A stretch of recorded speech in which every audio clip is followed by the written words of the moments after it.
DJ.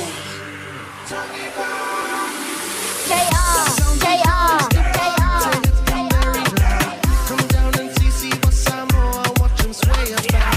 When it's the see what Tama Samoa. So come on, get ready to see what do you want some more. Malu might see that.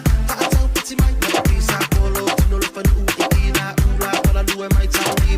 Oh, Malu might see that. I tell Pity might be a piece of polo. No look for the Uikina.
Ya, lewa se bali balte bele watis fu mele minuto chenele tulas follow. Ma tongo fiole suluma le lale le tai ao o le aso tofi. Al fata fiti fa tutu mangalu ngalo fengai matato wa tunu le tai ao mana tolo solo ngalo le manuia tutu mangalu ngalo fengai matato. Ya lolo fo tatu wa tunu lo mafuta mai tafa fia lo langi. Ma malo fa taia tu le ni fu tai ao le mafuta mai lungo tatu pokalame. Ya fa balo fo le sunga la ya tawai meni matato pokalame malu tai ao pena fa fonga yai. O to atu me lo tupu I mo lo langi le ngata fu le tatu tala mi Samoa. Wingo le tau le ni fu tai ao. Mataria fo iau ngā ruenga mo whaiwalu filimba pe ona iai. Nana utoi whapapo le whaatalofa ma le whaafeiroa ia le sunga lea amo le malo tātu watanu. Atalo whaatu le pakala me le Fiafia Mai le nei tai au malo lava lo sai malo fo le pale. Ia I tiu te mga ruenga pe ona e whiangai ma oe. Ia le mafutobai nei tātu te mam tina matua tu asine sine mo tu malawa ele me whatwhanga lo ino utoi le pakala me le Fiafia Mai I le aso ma le aso. Whaatalo whaatu whea lava nei te mafutomai lunga le tātu pakala me. Whaatalo whaatu ia oi malo lava lo sai malo fo le malosi I le nei aso whaatai mo le tāpo inga tu asine sina. Lau whenga luenga tofi le tua iso se whata whaitaulanga. Whapea fwona whaatalo whaatu le tātu pakala me nei tai au ia oi. Ia olo e ngalue iso se whata whaitaulanga so se tovine. I so se atunu whaatalo whaatu ma whaafelo atu le tātu pakala me I le swafu malu malo le tātu ori o Yesu Kariso. Ia pa lo le tātu watunu whapena fwena mafutu mai le nei tai au. Talofa lava. Malo lava lo sai. Te se bali balte bele wati al tātu rida Samoa le o luas furu minito te edele tu las fulu. Mana tu le na ua whaila umaru le tai au. I tono lo whanwhinga luenga. Wapea fo I al mamalo le tātu watunu. Ia olo o ngā lue I tu tonu mauta manlawa. Swinga statu pakala me le tai au ne lam whaina tātu tatanua mwhaso atu I Meleponi Australia. Tasi fo te mama tu o leo mo fai ona fatasi mai lungo le tātu pokalame. Se ia whailo fo le tūlanga pe ona iai le tō wha, malautanga loto, ia pe ona tāpena I se pokalame, mō tu asina sina I tu tono Meleponi. Ia whaaftei fo I si tō wha, whai, whaaftei se langona I tua a mātu tua I tu tono o Meleponi. Ia o whai ona tu fatasi I se pokalame whaapea, ia I tu tono lava I o Meleponi au Sitalia. Ia o ngā tele mona I tamam tina mātua pe o tātou nei New Zealand, au Kilani. Le te le tātou maftanga lu o iai. Ia, whaatalo whātu le nei tai au, e le whionga le malu. Lewa, whawhai on whaatasi mai, se tāsi fo o tamao lewa vea matai te whono, o le maftanga tu asin sina I tono Meleponi.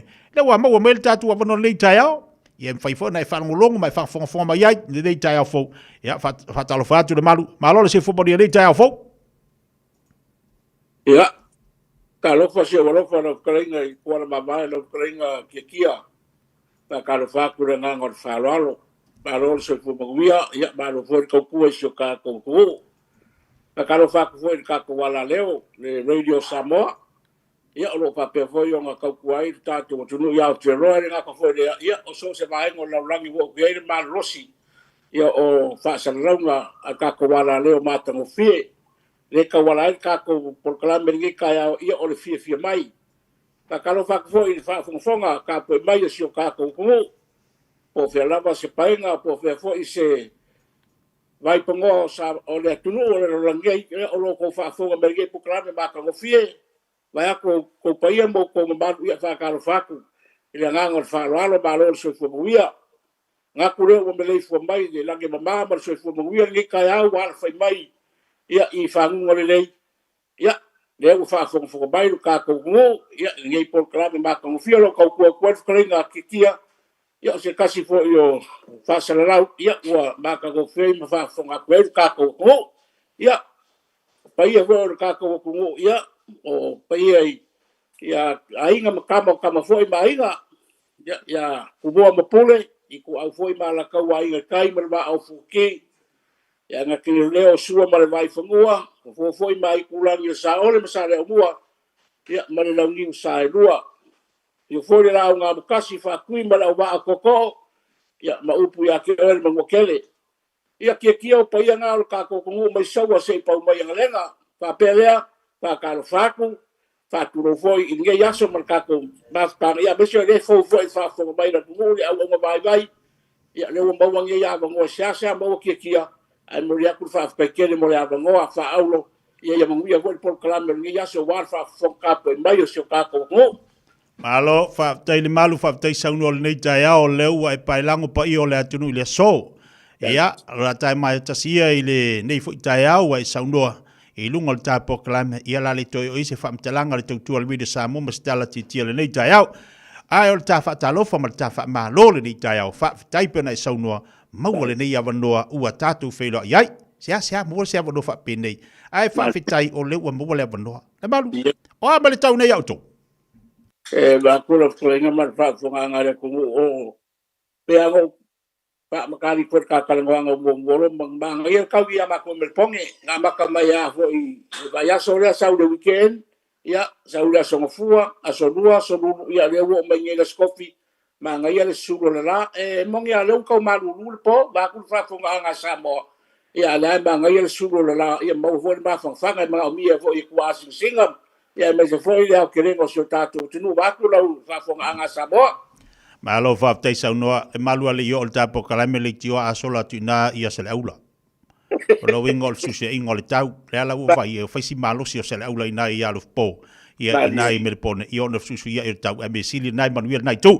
Le na fa ka solo tato po kala me le tai malanga fa lo fa fongol tato wa tunu i le au nanga foi mal tau tua. O le pokalame o le ua to faina mo tangata matutua i nai me le pone au Italia. Alo fisiri bua langa o lau. Fionga le malu o le ua vima te te fono. Lal matua lau se fuara ui.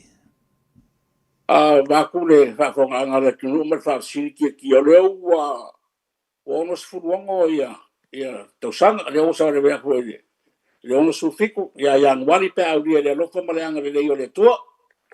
Malo fa. Bongo su bongo o la kala bo ia se o so vaku ia Tai le malu. Tai.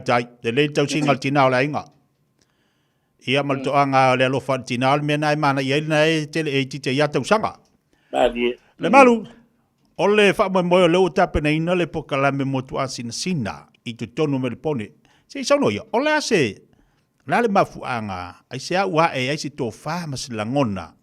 Ea inicio o toue i nai me le pone tu sina e tu fatasia se pokalame lava lantou mo nai tatu tangata mantu e me le pone. Kai ma fa sili.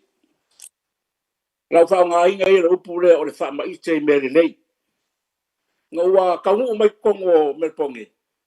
Ia sa mako kilo foi mangisi foi tamari o le tunu. Ia mangisi foi o tina fa le kua makausi ma kulanga pe nga ia i ka ko o la ran papa ni. I se kaukua mo tātou tangata mātutua. Le a fion papa au kongo melponge. Ia o ngā mako a makai ngai leo se por kalame i le lua o kasiva. Lua o kasiva ngā mako a makai le por kalame. A le por kalame. E le mawhai o ngā kawa a koa ia melponge. Ngā o ngei rai le kure mako ke iai South East. Le iai Tantinong, ke rope si le fia ngā vaenga o Tantinong, malingeiku. Le alanga mako whai ese por kalame le lua o kasiva. O le kamingei, o le ua lima sfurma kupu ia mempos o tangata mātutua. E amaka mai kausanga e lima sfuru, ia ngā i runga le makua soifua. E whai o ngā whaneskarainga kura fongo kongo le mako por kalame. Pelanga mako whai aku. O le kaimingei la leo ua ien kulanga la lea. Ua lima sfurma kupu ia mempas koe kiki o aku rongo sfuru. A walu wai se moi bikinga. Ua kakau o ngā whaasafua aku wha maungianga ngei. Ai mai se au nganga ngei mo kako kangaka maku. I la foi kuako o le vai. La kou foi o roa la. Ananan papa au kalamara balavalele. Ia whaasolo mai ngai ku. Wa kirfia foi o ngei milipongi. Whesi wa mamau. E le peo kako ngai i Aotearoa. Ia te pika ia foi mea lana papa au isi o kako kungu. A mako. Ia ngai ke sila fia kongo voi wai o mai ngai. Ia whai asinga mako wa mamau. Lala nga o leo mako kalkalangoi foi mangisi foi o kamari o le kungu uma whalekua makausi. Ia ua kakau nga whai sisi mako porkalame. Mako porkalame nga o leo kakalainga ngai le aso lua. Lenke ak ngai. Ia ngai ta mako predo ia masiko inga foi asale. Au na kalinga alo pipo. Ia mangisi foi o kamari. Ia foi kule fionga ia kauriri. Male fionga ia misa. Ia leo mako kalkalango. Ia e mo le amakainga foi se porkalame. awa o le po le kia o le mele le savai e le foi por o le mele foi kuina le foi a ka ko sa mo sifo yo la nga sa ma ko ma fo winga i wa ka uma fai se por kala mele nga ka ngai fa i ku o le fiku ka sanga o ma ko ngalo ai ya o ka voi o nga fa kuinga se si por kala mele la foi ku ia wala wala wa nga mal ko kuinga ia o ka ko ku asing singa yo lo afio papa o ngai ke kia mele nga ngor fa lo Alo whaftai, ne malu marino le vaenga le fōringa mai la. Ua whaisi lewa o whaisi lewa na amata le tātou maftanga ina imre pone. Pe a fua ia le lua whesu maripa. Lima se fulu ia ilantu o leo wa awai tono le maftanga. O ani poka lambe o lo whanga solo i tu tonu o le maftanga a o tau leo lo ia inei. E mawhai ai o na Fiafia Mai nei tangata mātua, ia mai se fwoi whaangai no lātou te meo ese mai ei whale. Afkai. O le polkalame, wha le polkalame rea ki kia wako whako. O le wha, a tongo hoi ngā hoi whai ngai sila polkalame rea le mai HKA. O le polkalame rea kere ngā soangi mai ai le malo i le whako peinga mai o kuranga fwoi rea o lako soifua malo loinga. Mai se mea lako ke mga omia i kongo ainga, kongo mauka malawa e le aingi kingo i kupe a mai ai fa ngame o foi o package ia mai foi le soangi e mai ia service e mai service e soangi a ko ia o kulanga nga fa penga ia o le mai e malu taka kainga ele ma fai nga qualify se ba nga wo so lima lo so fu nga qualify la ia le kia i va nga i kai pe o HK ia e mai la ko e fai meu interview ele fai nga e qualify ma mai lo so fucking ia malo se ba nga ia o mai ia nga nga malo la ko ia mai fai la interview ia bases oi ia pe ki qualify ia e fo ila ia la fai o levo e fai levo la nga le a pe uma ses oi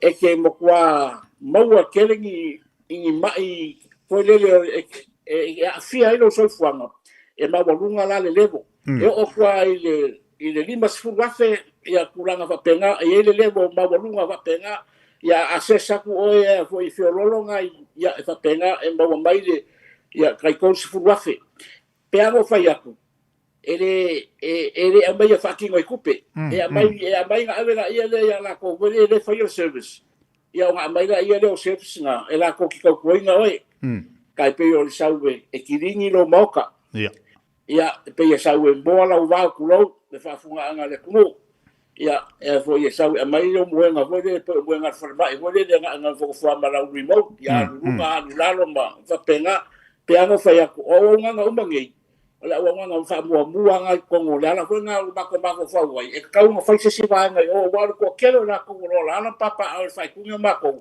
wa fa mang yenga wa fe wa i me vo o wheelchair o mo meu o skura wa si fe wa ka me fe wa ya lu fa eta ya wa ya i ka mari o le tulu bako fa ku wala ko mo fa mang yang ngai o ngo la wa nga bako por kalame de fala uma komanga e faso aku de laiku ia pela nga fam kala ku le kula o sola o kulanga nga pe nga ia por kala me masangi foi ele ese mal por kala me real malo de mai HK ia kai pe o por kala me yo o fai la co activities ia o me yo kalonga ia fai the exercise ia fai me nga le ke fai el kai o sumpa ia o ngai so franga nga fai la ko bori o le bori ku bori le pe sa fai lungo o fo i ga ba e ki o fia yo ka mama ku ki nga ma ku el bori le a ka fai ku se ma ko kalonga fa mai ku nga kalonga ma ngai el bori se ko exercise ko yo ma ko ki ia wa sa fo ma ku ia pe ngai kalonga nga ki ni ke wa umi se kala ia malisi nga me fanyo siva kar musika ia e fai ara swipi e ke ia was siva ele la la ia aba ka siva kwa yo me lesi ku fa penga la ba se yo ai ku malunga ia fe me la ko se va ka ia ke le kia o o le upumongi ale o le whaafonga mai le tunu. Kai mai nā ko o le mele o le ngofo runga TV o le whapui pui kulou ko o le upo e tō ia te au māku ia pua asina singa o le kākou. A o le la kukala. O le mele o le ngofo o numo le TV ai mai se lo o along whaangau ma o lako o wainga whainga ruenga. Ai ku wai lako o lako whali. Le lau ai le mai foi le kurou. Le mau ke nga foi ko kere no malu le foi o timensa. Me foi ka o ngalo. Ia ia o le mai ngalo kero ka ku kanga ka tulo fa fonga anga le tu o le wa mau ai o ka ku asin singa. Me le ngalo o le fisiri. E o mo fa makala ku ese me o le afai ai ko fisiri foi. Ma tanga fisiri. A paula me o lo ko mo sa ina ngo ka ku a makua. Ko mau ai ka na ia. E ka kaunga whaamakala, sanga whaamakala, inga ia malam, e koe la le mako, le lik ngā mako soka ia runga. Ia a umang whaamakala o, ia ngā koe sauwera ia le whare koe whai runga, ia e whai kawai, ma sanga whai kawai. Ngor kubai inga ngā kurou whafonga ngā ratunu. Ia ua mauai o ngā kua asina singa kia, ia pei o le sosangi, ale me sini ka ua, kia o mele o exercise. Ia. Exercise mo le ke mo foi no foa. E le fa marusia foi o ka ko a pe wa matua ke le wa le lava ku rai e ma fai anga e ala le no foa. Ia ma fai ai lo exercise. A o la ko e malosi.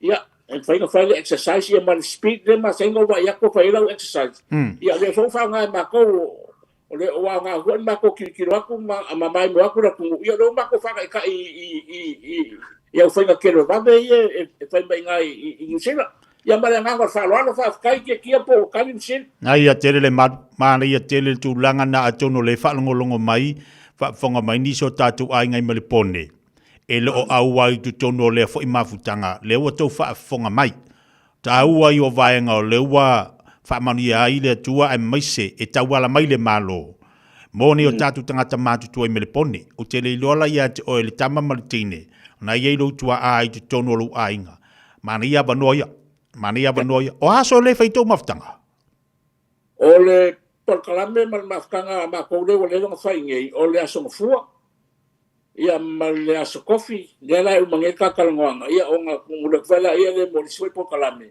le aso coffee ia malas falaile e ko la ma ko waso ngai ni fai ku ngai ia a ma ko lai kai o le o mo mai aso e kasi ia nga ia wa sine fia foi so se me ka nga mata mari mai fai mali e pe fa me ko inga ia o nga fa penga o nga fa so aku ia pe o nga ia fa mo mai la sau tau tiro le malu la sau va va ia i tu tono tatu maftanga fia na tamama le tina matua o le kulanga kongu nga kia sa ia ile polenga ngi ke u fai aku ngi por kalame ai ngi si e afio e aga mai ma al mele we ai e pe i a fai aku so malo lo e pe ile fi ka ma ko malo lo ma ko e ba nga wala ko e fai por kalame e so uma pe a ngo fai aku o ngo foi i fare o se mea ia pe fia nga i mai ma ko ke mafuka e ko fa makala ai awa ia isu wanga ho ia ko inga mau ma ko sa e ta e fa fonga ia soia le wa ko fa lo ngai e kai ninga i ko inga mau ma ko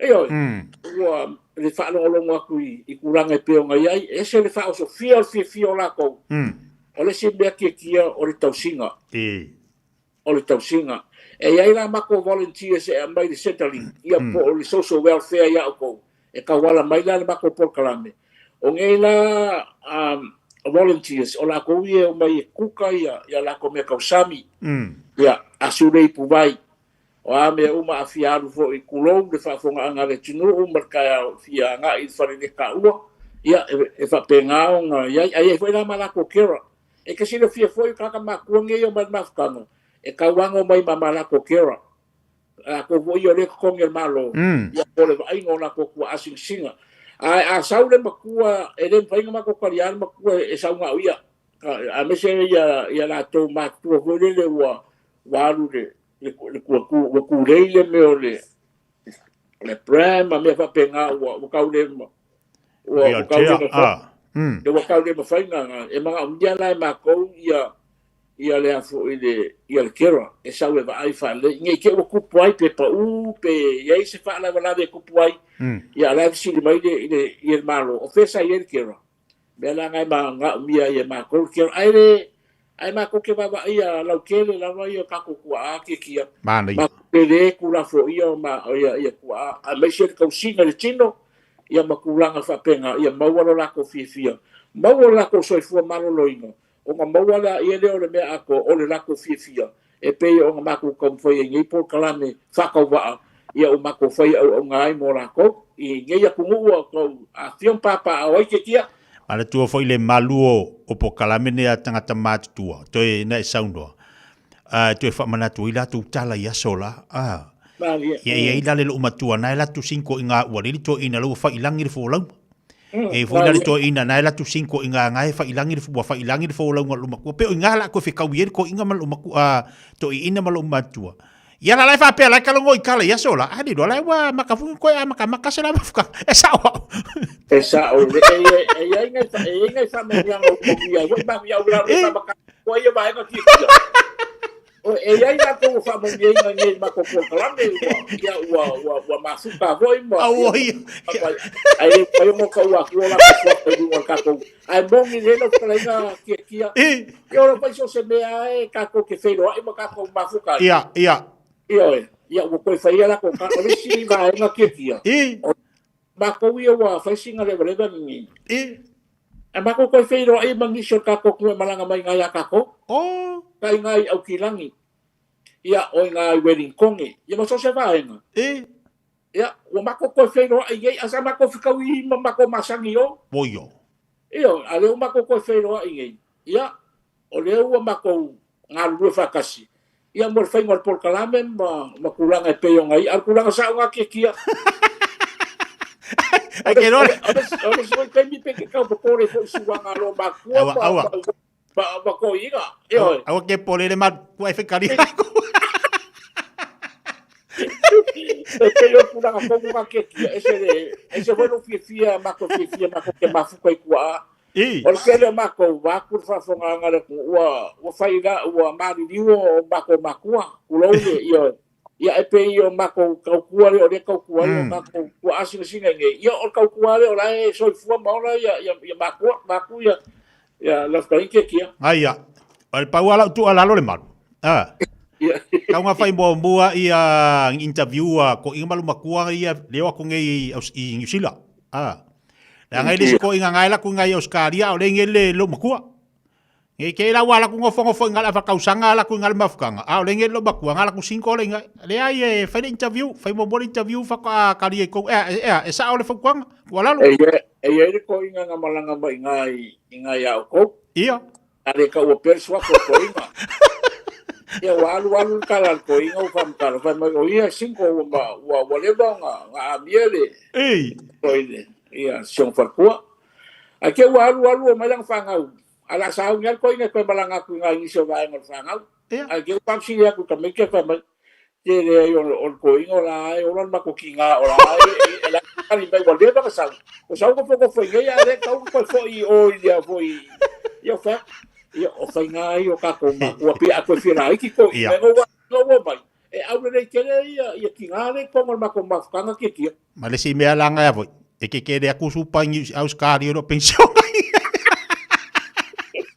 esa ora le ia lo ka le ngai o pulanga nga ki ate yo le a ke le nga pe fa siri o le mau era ko fifia o le me siri kan ka o le mau fifia ya e ka ke ro a foi ko ka paki mai desi aso ia Fiafia Mai o musika ia fai la ko swipi ia fai ko mingo ia o makulanga pe o ngai wa kulanga la fai ia ke voi la le o man kan su o le la ba ku ia nga fai lo la ko swipi ia makal kalangwa se yo ho inga fa o man mako por kalam ia ki fi ko me ala tunu ia makai le kua ia makai le loku ia fai lo ia mako ka ape foi le ngas yo ngela ke ki or mako piko ia so markabanga ola so kofi fai mako piko al mako piko la na frosan ye se dengue con el ho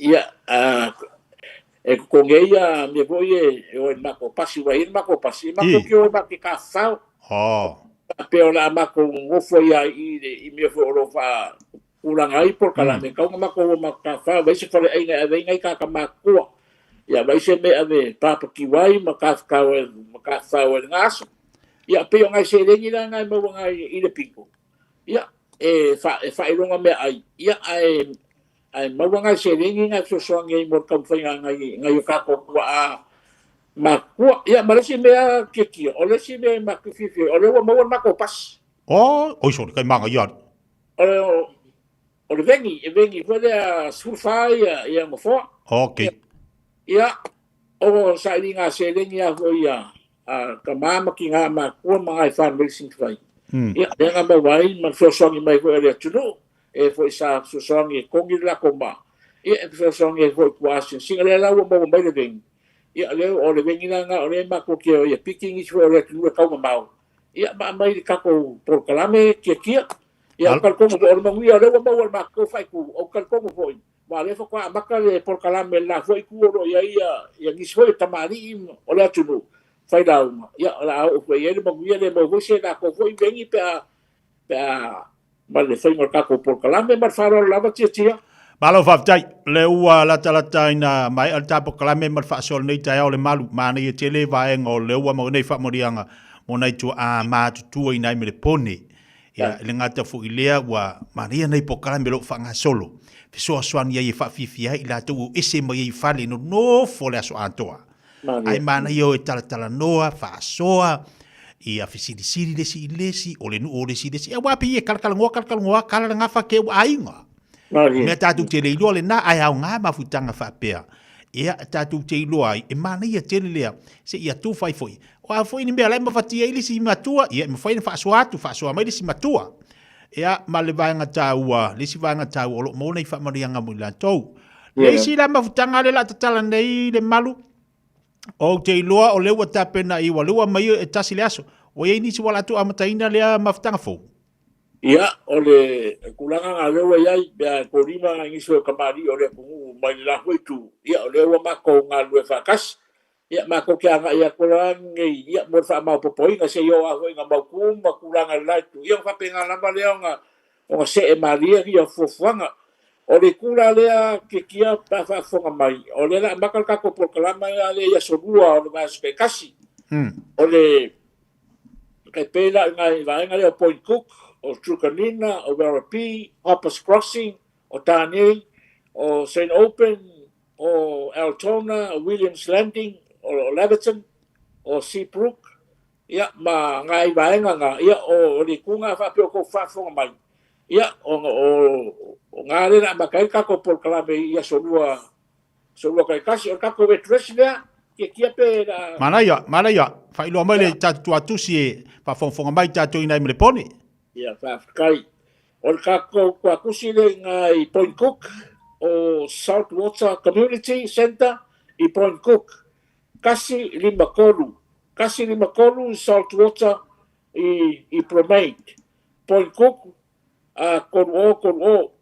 Ia, o le Saltwater Community Center, Point Cook, kasi ni makonu i Saltwater, i Promate, i ngai Point Cook, ia o ngā le whai kako por kalame, a makal kako por kalame i le afo le spolu, ia ai whaamkainga i le afo le lua, a maka afo i ngai whai kura mo ngai kai mike kia, ia se ia o afo i ngā mauku, ia ua e sa e ninga fo i hōru, ngai le whai ngofia kia. Moni lava.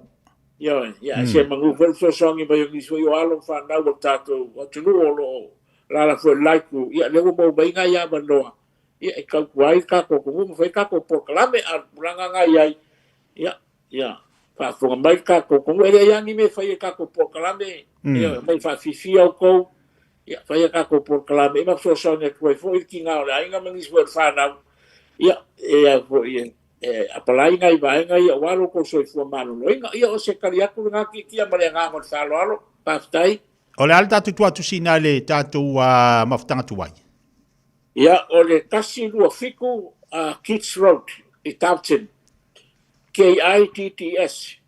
127 Kitts Road. Kitts Road i Taupton. Ia ingei whai kure mako ke ai ke kia. Malo faftai. Ia, whafonga bali tātou watu no leo sau no mai le malu, whenga le malu o i o le te whono. Tātou mawhtanga pe ona iai, ese le tāua nei po kalame mo tina i tātou tamamti nā mātutua. Leo whailo atu tātou tuatusi, a whapea te whafonga mai. Ai te iloa o abanoa i e mawhai ona ave ai lo tua a e whatawhao e a mawhawhiawhia iai, whawhiawhia lo le mawhauwhau. Abanoa lea, o abanoa ia. A whapea fo ina te whia mala umia se fsoaswani e ala i lo tua a. Awa te tu wale banoa. Awa te tu wale banoa. Leo e whafonga i eili tā ua vaenga pe ona tō lau le whionga le malu. Moro nei tātu tamamti nā mātutua. Ia, le hasi si vaenga te whia sauno i e whamahe tā pokalame nei tā hao le malu. Pafkai, ia o ngai kelfongi kia, o silfia tātou tunu whafsokai, mai o kelfongi ngi au ngā vai, o le o wha, koru kasirua, fiku koru o kasi, o wha, koru kasirua, fiku koru o kasi. Ia, o le kelfongi ngā e whafsokai mai ia ngō kau wakula, ia o isi kelfongi e nā kou. Ia, au wāle, silfia foi el kako ko ya kuranga ngai pe ngai ngi kai au ya se va nga que ko isi se bisini ya se ka payak se kara bulbuli ma ka fa ko fa e pe ko sai baro tingalo le ai fa tai tele wa matango fiel fa so le nei tai au so sani ne tatu tamam tira matua ai mai so tatu maftanga na wa ya i tonu me pone au sitaria se o mero ke fie ya se laula no po ya amalanga le me malanga e alu ma aver kaus ele kai ma fai vai nga wala ko me pone ma va ko kos. Ia wa hol mamalu yo kako o me feo ai kako ko kama. Ia. E ka fa wa ka ia so ngai na. Ia ai sa. E fa kai fo ya sale aula. I. Ke fo nga ka ku e nga ka fo i turanga o le nga numba ia tato tu. Ia o le fo ku mai lo ka au fa ma po inga o le va nga. Ia a me so le fio nga ya ka wi basa. Ia so nga ali ia misa ia le ku mai la ku kau au ia foi nga pisi ia le ku mai fo so ngi mai fo ia ma ko ngi ni foi fa ku ia wa fo le o nganga al tato to no mo ia ke fa ke le ke kia mo ia tu fa te le ma ka ko por kalame ma ka ngo fi pe go fa ia le ka mi mo le ka ka ngo ai fa pe ia ke le nga ma ko fa lo ngo ku fa kai ke le lo ko fa kai lo fa ka mari kai so lo fa lo ngana ma ka ko o fa ngainga ia le ngaka foi ia e bongo ba ngai me maria nga ia wa ka ko foi ka mo su filoi o si me o ka mo si me kongo ia mo le aku fa ka ke kia ia fai mo se vi inga o le tua a wa i mo se vi inga ka ko ia ai fa ka foi ka po inga ka ko kumo mas foi la leo le radio Samoa lo fa fo mai fa ka ke mo le a le la mo wa bi ia le li me ka ko fai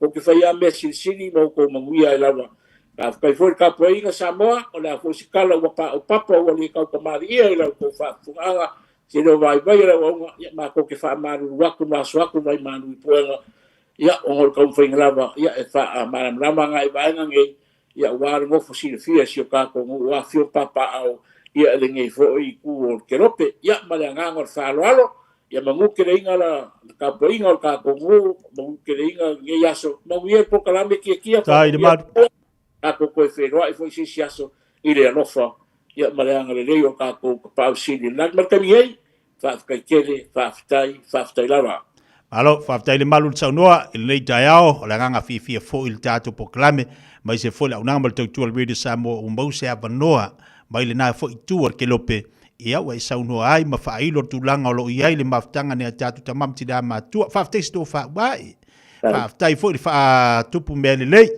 fa ma ite melelei a wale manuia o tatu tangata le wa fa fongola atu numu fa longolonga atu fa tele lava vi ia lele ina fo wa to tele ne tatu tamam tida matua wa awai tatu maftanga ia ole nganga lava le fie ia mau le fie na ia tatu tamam tida matua mal tatu longa o lo ta pena le tua nisi fa marianga sa atu ia wale to fenga ye mal to maftanga na itu asin sina ina me le pone ia le malu ala fo se nganga na titi o le tau tamari ile nei aso Yo, tatu fa swalaba fa tamali ya mai se fo de tatu tu fa I lunga tatu pokalami o mata ngo fel nei taiao aswatu vai maru enga I do ngalo mai se fo fa fonga tatu tamam tina matu inai Australia se ngana ule tau tamali I fa fonga tatu wat no ma fa mai moi ala to mo se sila la tatu te fa so ma tatu tatu no ia pe a whaasolo le tātou maftanga.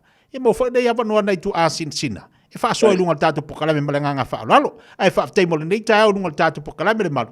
Ia, manuia tele whai walu whilima la whengai nei asu. Pa te ngara kolenga kia, manuia o whaiva. Soifua mai manuia. Ia, soifua ia. Soifua titi.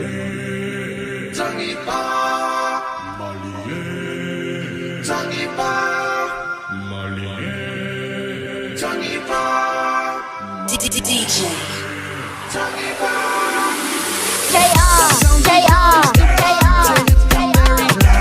Come down and see what Samoa, watch him sway about. And Mr. Fiafia with Samoa.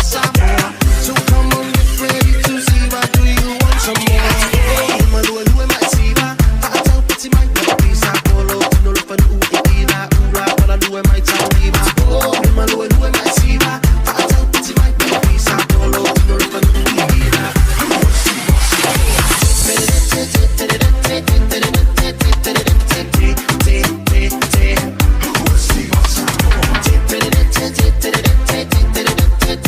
Leo te whame de te tale o le tūla sumal tasi whafonga le tātou wa tunu tātou pokala bea matala nei tai au i lunga le tautuma la uranga le whafonga rede Samoa sumal lima vitolu amo. Ia bala bala sai o whela vana e te mawutuma i lunga le tātou tautua. Ma lor fa malo losi fa te fito ngā luenga nei vaiaso. Ma tango fie a whafonga mai tātou i mele poni leua ma whaintu ina antu telefoni ala whinga le malu. Ai mai sena i tua tusi i no whanga o lo whatanu ina le pokala mena tamam tina matua. Ma na ia. Mana ia. Leanga o le tele maftanga tu a sina ni au kilani leu ma fai ona awa tia. Esele mana ia moni o tatu tangata matua. E se foi la tau langona pe au se me fali. E se foi la tau man Fiafia pe au se me fali. Wa e mo ia la Fiafia le fali. Ia taimi alu wa ia. Ali lava u fia moi. Alu fo ia wa le fia makamaka kivi ia.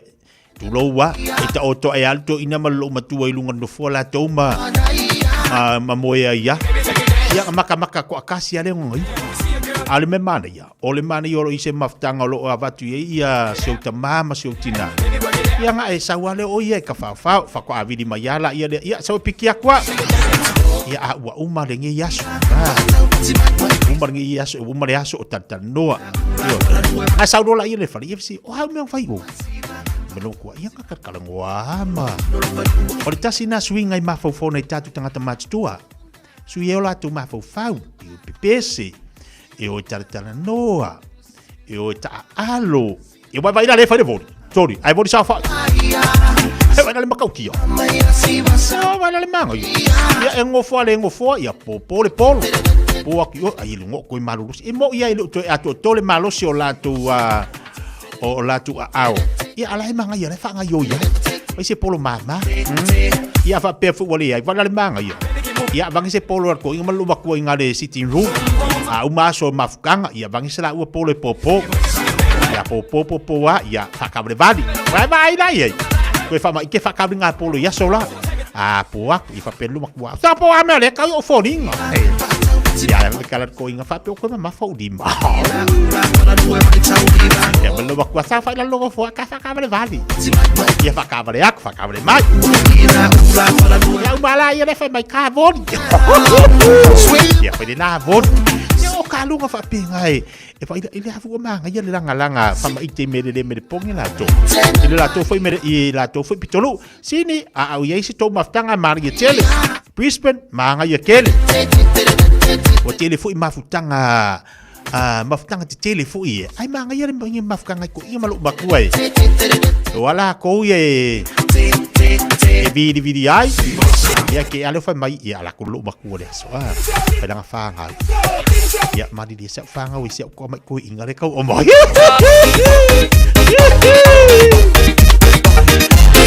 alu le mafutanga o fa fifia ngal mafau fa mai siap fanga wi siap ko mai ko ingale au mai ia vai na kasinga manga ia mo nga ayo nga so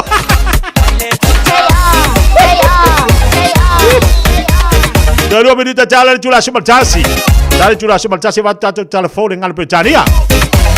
Ya, on mau follow jatuh serta ingat mereka Samoa.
Samoa, tasili mai batolu, amo. Radio Samoa. Tasili mai batolu, amo.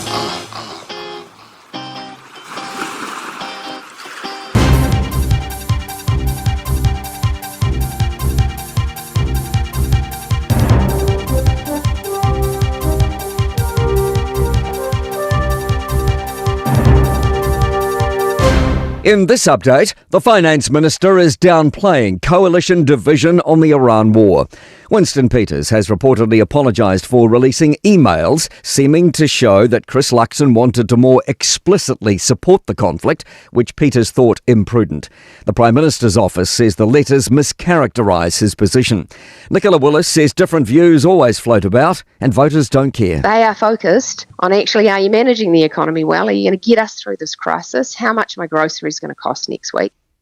The US Secretary of War insists they're winning the Iran war, despite growing scrutiny of its price tag, about $25 billion so far. Pete Hegseth is asking for more funding as Congress reviews Donald Trump's proposed $1.5 trillion defence budget. Hegseth calls the war an outstanding military success, but Congressman Seth Moulton asks if the closed Strait of Hormuz counts as winning. They blockaded us, and then we blockaded their blockade. That's like saying, tag, you're it. Or if the British just burned down Washington, but don't worry, we're going to burn it down as well. Also in the US, ex-FBI head James Comey is trying to get a charge thrown out of threatening Donald Trump's life. He's been indicted over posting a photo of seashells, tracing out the numbers 86 and 47, allegedly referring to the 47th president. Comey's attorney says they'd seek dismissal from selective and vindictive prosecution.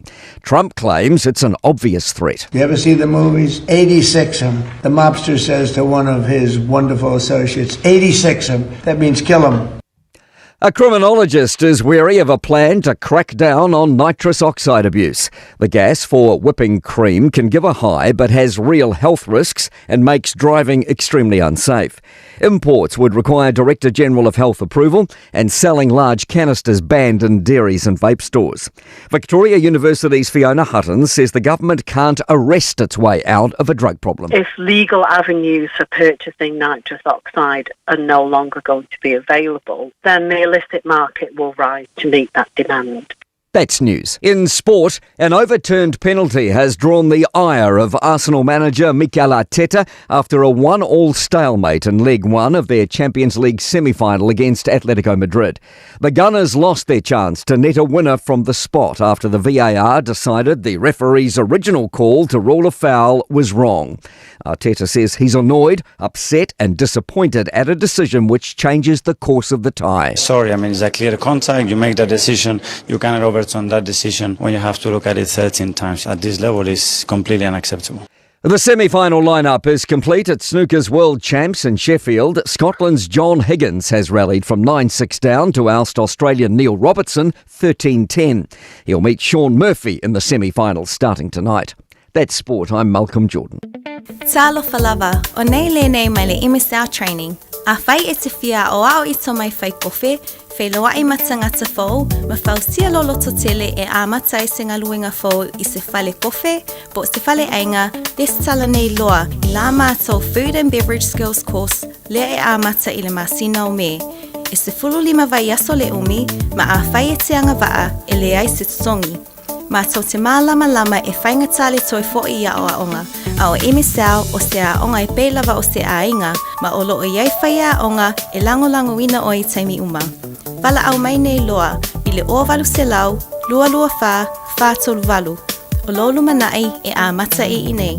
O fia maua sau ta vale po sau piki apu. Ai tongi ta iwa yaso, lua va yaso. Pe ta imasina, o le sleek cars o le a maua ai le fisoswani. Ua ta pena le au whainga ruenga a le sleek cars, mo oe malo a inga. Aua e te popole i se mea e tasi. Te tala fitu aso, mai le sifulu i le tai au, angai le afo le ono le afiafi. Tele la lai au kilani i saute, vili mai loa, i le o lua tasi fa, fitu lua selau. Po le o lua o, fa lima, tasi lima tasi. O tupe whamo moni Samoa, mana tua loa le Pacific Easy. O loo whawau pia le tāru whapitoa nao le limatala tu tongi pia whaunga aina le Pacific Easy app e whaatino ai au tupe whamo moni mai lau telefoni Fiafia ai. O loo awanofo le tāru direct transfer ti posi mai ai au tupe le tāru account ma whamali aina fasili lupa le telefoni ma whaatino la whaino lau tupe ai nga whapitoa. Mo le tutongi ino pidio le mai, mo li te ngā tupe so se whare tupe Samoa, pe tutongi nino no ngā tupe le numpi wha Samoa Housing Corporation, UTOS, Samoa Land, ma so se au nanga Samoa, o lo mawhaina whaatino umai le tātu au nanga o le Easy Pay. Mo le silifia, o whaasoporia so se wahenga New Zealand yo tātu la la, o lo awano fo yo tātu ofisa yo tara mamangele, pe whaunga le Pacific Easy Mobile app, po le direct transfer, whaasawa ilu taimi, ai sili ato na whaasawa ina au tupe wa taunga tāle penisini. Mo nisi whamtalanga wala au le telefoni o Valselau, o tasi ono, po numero masani au kilani o le lua fitu ono fitu iwa fitu wha, ma le lua fitu ono fitu iwa waru wha, Pacific Easy o lau paanga mo tupe wha mo boli Samoa. Le Shine Dental, lau whale wha inifo wha moemoeina. Lato te whaia fōwha te alanoa ngō unifo, ia so lulu tai tasi. Te le awala me whai ona tutongi ai lau tong fitinga. A whio mai loa i le 5 Great South Road Manukau, bevili mai le lua fitu ono onu wha, lua fitu ono onu wha. Mo le Shine Dental, e ia inga whapitoa. Te alofa Samoa, o Mr. Cowboy le nei. Whaafafonga ma mai mo mai pēr i le Radio Samoa. Yeehaw!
bolas mai New Zealand, pompa leo tele mai pea, pompa leo tele mai pea. Tamale bolas mai New Zealand, tamale bolas mai New Zealand, pompa leo tele mai pea, pompa leo tele mai pea.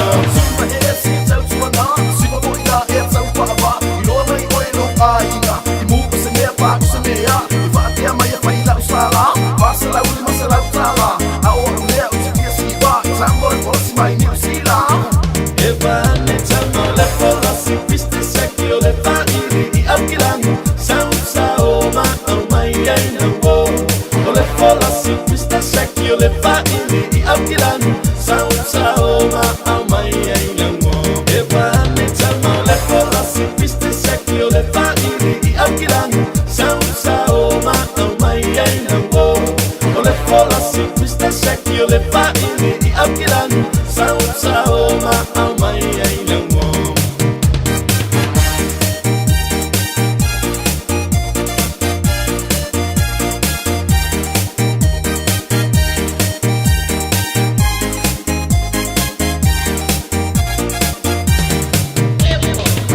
O se tala Fiafia mo leo sautina, e se fulu cash prices ta I 5 lauta la mai le Digicel, e te anga va aipe a lafo sau se le ni tolu se lauta la pe silia tu foi, mai New Zealand ma Australia nga I le mai cash a le Digicel I Samoa, e ma fai foi ona maualua avanoa pe a lafo sau topa lusu ta la pe silia tu, mai fale o loa supermarket ma pamu penisini, o le a fai ele se I le asfrei le aso valu o me, e ya inga o le reifa abitoa, maru e tele leo sautina, mai le Digicel.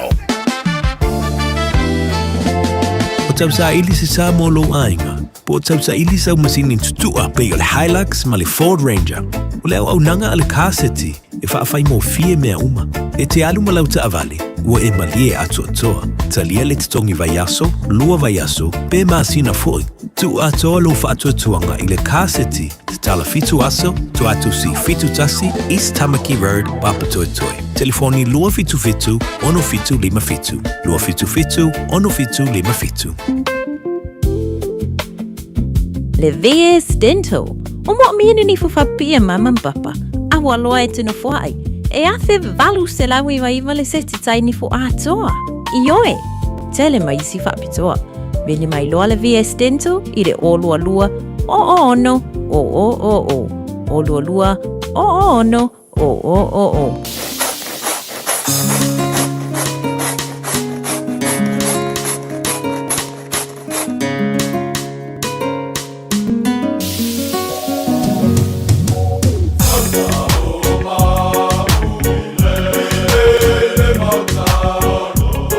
Toi tali mai o tātou pakalame nei tai au leu se fun mare 5 minute. Ia, ua te nei le tu lai se fun mare. Tasi nunga tau tuma nanga se fonga video Samoa tasi ni mai tola mo. Tātou pakalame nei fu tai au. Ia mantua foi o tātou ia so tofi wa stai tasi e mo fai on tātou tātou mo fa so atu. I America Samoa e pe ona ia tātou talo o ma melo tupu. I te tonu fu America Samoa I vai aso te tasi. Whaftaila le tua leua maua le avanoa. Ia, leo fatasi mai foi ia le sunga le fomai. Le tō whai a pau, Dr. Royal Sange mo tātou lunga le tātou tautua pena masani ei vai aso te tasi. Whawhelo e atu tāpo kalame maranganga Fiafia, ma le loto whaftai, ma le loto me e le litai au fō. Ia o tātou maua le neifilo inga litai au fō, lor muenga, atalo whatu lau sunga le fomai maranganga whaulalo. Patalo whatu lau sunga tia. Ia whatalo whatu fo I le paia malo tātou tunu o lo maua I al whasoa. Ia me se lava ia tapaanga masani. Ua mauti noa to tele o le tonu o lo ua avea fo il tapolo kalama man whasoa o se tasi o vaenga tul matai il vaiaso. Ia mai ua whao popo ai le langona o le fia wha taunuina peola o nanga. O no lewa mai tau atu. Ia to tele lava ia ila to o lau au sina. Mai sena yo tātou mātua. Ia o lo fia maua fo itala mai falsefulu ma le mot sama me o lo tupu ne Amerika Samoa. Ia wha malo le langi matafil ni tai au. Le moenga ia whaftai le tua pe ana saunoa nei fo itai au o le mātungo fie. To tele nei a tātou tamamtina mātutu o lo whafonga mai. Ia o lo maua mai le tātou whasoa ma le tāpo kalame ve aso taitasi. O lātou loa fo i masila fia ai me o lo tupu i tono Amerika Samoa. O lātou fo i lea nganga whaafitai lunga le tātou pokalame. Ia, ma le whaasoa mai, ma le awa noa o mawhai ona e tuina mai. E tala mai ai me o lo tupu i tono Amerika Samoa lātou. E mo ia o lea tātou te whenata iwa. Ai le uloa me tupu i le aso mo le aso. Ai mai se o lea vai aso mo le vai aso, o lea masina mo le masina. Ai whaafitai, ia, ia oe fo i mai ane le suafa, na sunga fo mai. Ia bandoa mo whai o ne tuina mai, tala mai ei tūlanga o lo iai. Mea lo tupu i te tono Amerika Samoa. O hama le tauna ia te utau a doktor. O le temi le nei o le aso lulu le nei Amerika Samoa. Ia le ua te al se fululu e le auli. O le matua vevela o le lava ane le whaafonga le tonu. Ia mai o le foi ua anga i Amerika Samoa. I le tau e wha ingoina. E le nei foi i tūlangi o le kelope. Ia o le tau mawhanawhana. Ia mantua la Amerika Samoa. Ia e vevela whaasolo ato tia vane le whaafonga le tonu. Ia mai le foi ua whapena ia le tau. Ia i sio tātou territorio Amerika Samoa. Malo, mana ia, o mātou inei e o leo wa umame. O leo o masina tau marulu i te tono la te lulu nei. Ia ai whaftai ai lea tu fuila na marulu o le tai au, whaatutunga tai le usu. Maa whana mai leo leo li, tātu tau langona fuila o le tau marulu le fiafi. Ai pita te nofo mota mau fau fuila, doktor. Ia ili tau o le marulu le tai au. Pi e au mea taita pole ale mea kasaungi usila, whea koe foi. Kasaungi usila pe mawhaingo ka usu pe re ai. O e reila se mea whangala tau fisiringia, pe usu oire ai. E te tauana e alu, e amo lau whanga le marulu. A wale tongi ino piri atunu, ia tātu te nofo ai. Ia, e moni le leite tia e langona la foi ia le alo fatu le tātou tunu. Ia meise lava ia lo tau pa ia ma lo tau mamalu o lo alalam papa au. Ia tonu e whātau fatu langa ino tau sanga. Ia mai ua o ta tofo foi le whaingata o tunu tau marulu. Ia mai le whaingo fiel tātou tunu. Ia e whaftai i lo tau mailanga. Ia me se foi o le saili malo. Ia wae po le alaval tūlanga o tau pe vevela pe malulu. Ia le mawhai lava ona tu ua le anga i ngā ruenga. Ia ona o le tausingo a inga mal tel tonunga. Ia le ngata o tapenanga i no whanga o tau e mpapa awai. Ia me se lava foi. Ia whaavanga se le ni efsosone nei o tātou a inga i Samoa malor ngā lue. I oe sa o le leia, i angala fo ngō mai ngi o fia papai.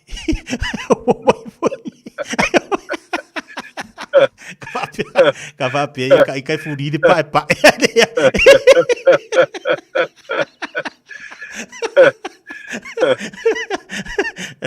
Lai sugar fo mai whapia ka ikai furi de pae pae. Oile e kokongi. E kokongi pae pae. E usu maru. Fai se tau ngata o le tau e whapai pae vai ne whafonga le tunu. Sauri, e le kau ngōwhia le pae pae.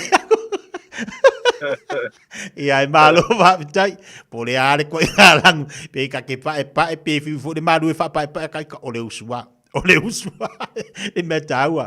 Le lei whangasolo le tā po kalamea le tai au nei.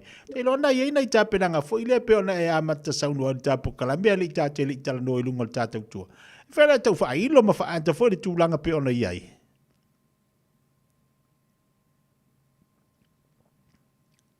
Ia, tia le o mau atu le fesili mo le whasoa, wha mole. Ole, tūlanga fo i le pe ona iai tā penanga. Ia pe ona ta whaasoa iai le lei tai au. E whera e sauno iai tā penanga o lo fofoina mo am Samoa? Ia, o lewa a mata o na tu ia sa ile vaitele mo ila tau o lo wha moe e tau wā i le tofi o le whaipule ia po le sui Amerika Samoa i Washington. Ia o lo o ua mai o na wha mautu ia sui e to wha o lo o tau wā nei le tofi. Ia o le sunga ia ui whatali au mua mata o lo o tau wā le tofi o lo ia umia ma se e mai le nofoa o le whalepaepae Washington. Ia whaatasi ai manisi foi o au na ngāru lue o le foi ua te pena o lātou sā. Ia le sunga il fomai o tō whamanino ia afu le whaoseu. Ia o le fionga ia samana a vevea. Ia whapea foi ma le tamaita i sa whaatonu i le whai ngā malo ma le pai ngā le fionga ia lolo matalasi molinga. Ma le fionga ia le manu palpo i sia le ngā maunga o Central King.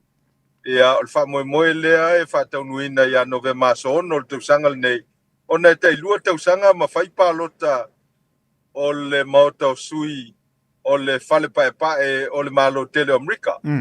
Ia atonu ko se teimi o le masina le nei. Ia wa mata foi o na whaailoa ia sui tau wā. Ia mai tu malo ia Amerika Samoa. Ia mol maoto sui o le fono whai tula fono Amerika Samoa. Ona e tei lua foi tausanga ma whai ia whai ngā palota. Ia atonu foi la o le vai aso o mua. Ia o la mau foi la vanoa ia e whatala noa ia le fionga ia samana vevea. Ia o le sao foi o le mātou ainga ia Amerika Samoa. Ia mai o loa vea ilo tangata whatau waa ma teitei fono. O le komiti o le whainga palota le fionga ia samana. Ia mo le tau mawhainga. Ia ma le tau sinionga o le tofi o le whaipule e vea masui Amerika Samoa. Ia i le whale pae por Kongresi Amerika. Ia ele o whaingofia foi la ia le paenga o le anga ia Amerika Samoa i lana whainga palota o leo toe pea ma le ono le fitu masina. Ia ai ole mea le aitia Amerika Samoa. Ia o le whaingofia ia o le palota i nei. Ona pe se ua masani tangata i tū maanga whapol kiki wha Amerika. Au malava le palota. Ia toi fo i lava ia le tangata ia siona maota ma siona lawa ma siona pausisi. Ia ma fusi manua pe a whai le whamanu eina. Ia tā pena molisi whai ngā palota. Ia ai lango malalango. Ia i le whamanu eina. Ia i le teltonunga le nei. Ia o au nei o e tae au lona winga. E whapena le whelafo inga o le tofi. Ia mai atonu e tāua fo i whafonga mai. O nei o tātou uso i Samoa. Ia ono le tūlanga tonu alna e tau nei e whai ngā palota Samoa. Ia a umale palota.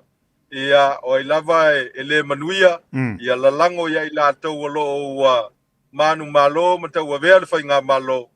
Ia ua tātou te leilo lava le swinga o le finangalo le tunu. Ia mai lātou e filifili le tunu. Lātou te tau a veina ia teita inga. Ia o le tunu. Se te mila alva so fau pe atu sama le finangalo lau sunga tia mal tātou ala ata ma le ala leo o le radio Samoa. Ia e mau fui siava no. Ia e whatala no ai sui tau wā mai Amerika Samoa. Ia mo le Congress. Ono lewa mautino. O le matua to tele lavo nei e tapaanga o lo whafonga mai mo mai e le ngata Amerika Samoa. Ia ai whapea fo ia Amerika. E se mai a New Zealand ma Australia. Ia o lo maua whasalalaunga. Ia e meise o ta whasoa i vai asu teitasi. O la sau tau si de sila iai, la sau si de sila iai fo i lea pau i nai tamali ia tapena i whamoe whapea i tono Amerika Samoa. La sa oi vava i tapena fifia e iei ni mea e iei ni whaatosina pi o me masani. O Amerika Samoa e tatala le whaatosina. Ia ai e lava tu la fono e whaatulanga i nai leo whainga o mea lofa e ave tangata i sui tau wā mua latou tapenanga. Ia mai o lo manino foi tu la fono a o te mi o mo whainga palota. Ia whailau financial report. Lona winga o le report i foi le whaunga i no tupe. O au lava tupe. Ia whaatasi ma mea lofa mai tangata. Ia o company. Ia o ainga sa langlango ina whamoe. Ia e whai uma le report e ave le official comsino palota. Ina ia o lato sila fia. Ia mai loa ia le tūlanga o le whaunga ina o se leni mo whainga wha kempeni. ia ai le pe tatou Samoa foi le e pe malosi le whaasasa o nei mea o kempeni. Ia ma le foi o mea whatosina. Ia i nei la pe o Amerika. Ia e te tala whaasolo atoa. E o ai lea solpalo. Tau la ai e whatino maengana. Ia a wal tele a whainga wha kempeni nge. Ia e maua le mitiafu. Ia maua le pulou. Ia o stay miwa. O maua le ato wha se i tulou. Ia whai o whainga wha kempeni e whai e maftanga e tu whai le me tau sami ma le me tau mafa. Ia e whapena lava. Ia atonu o le e se senga foi le nā o kempeni Amerika Samoa ma Samoa. Ia ona e tatala ma tu sa loto sui tau wā. Ia i kempeni na ia ma whai o na whato sinai lau palota. Ia atonu foi le mel nā tia le no whai ngofia le palota i nei.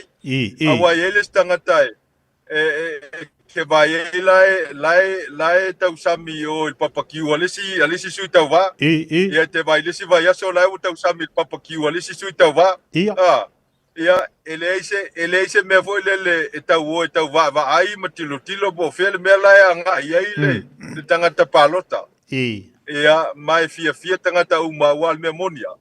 Se tau sisos tangata wai te le loa bo fe palota. Ia ai le angal me foi le lo fa uma ma fa pe mai ele tau tali al mato papa ki o wala te vai la yo le kula e na o tangata male li sila fiel palo tel te me un fa le ai to tono no fa ngai fa ele wekis ia le lo apeto su le kisi le si ile matata ata o li mata mai tai fa papa ki o le si sui tau vale sa e o sa mai ele nei papa ki ole anganga le na fa por ki ke tau.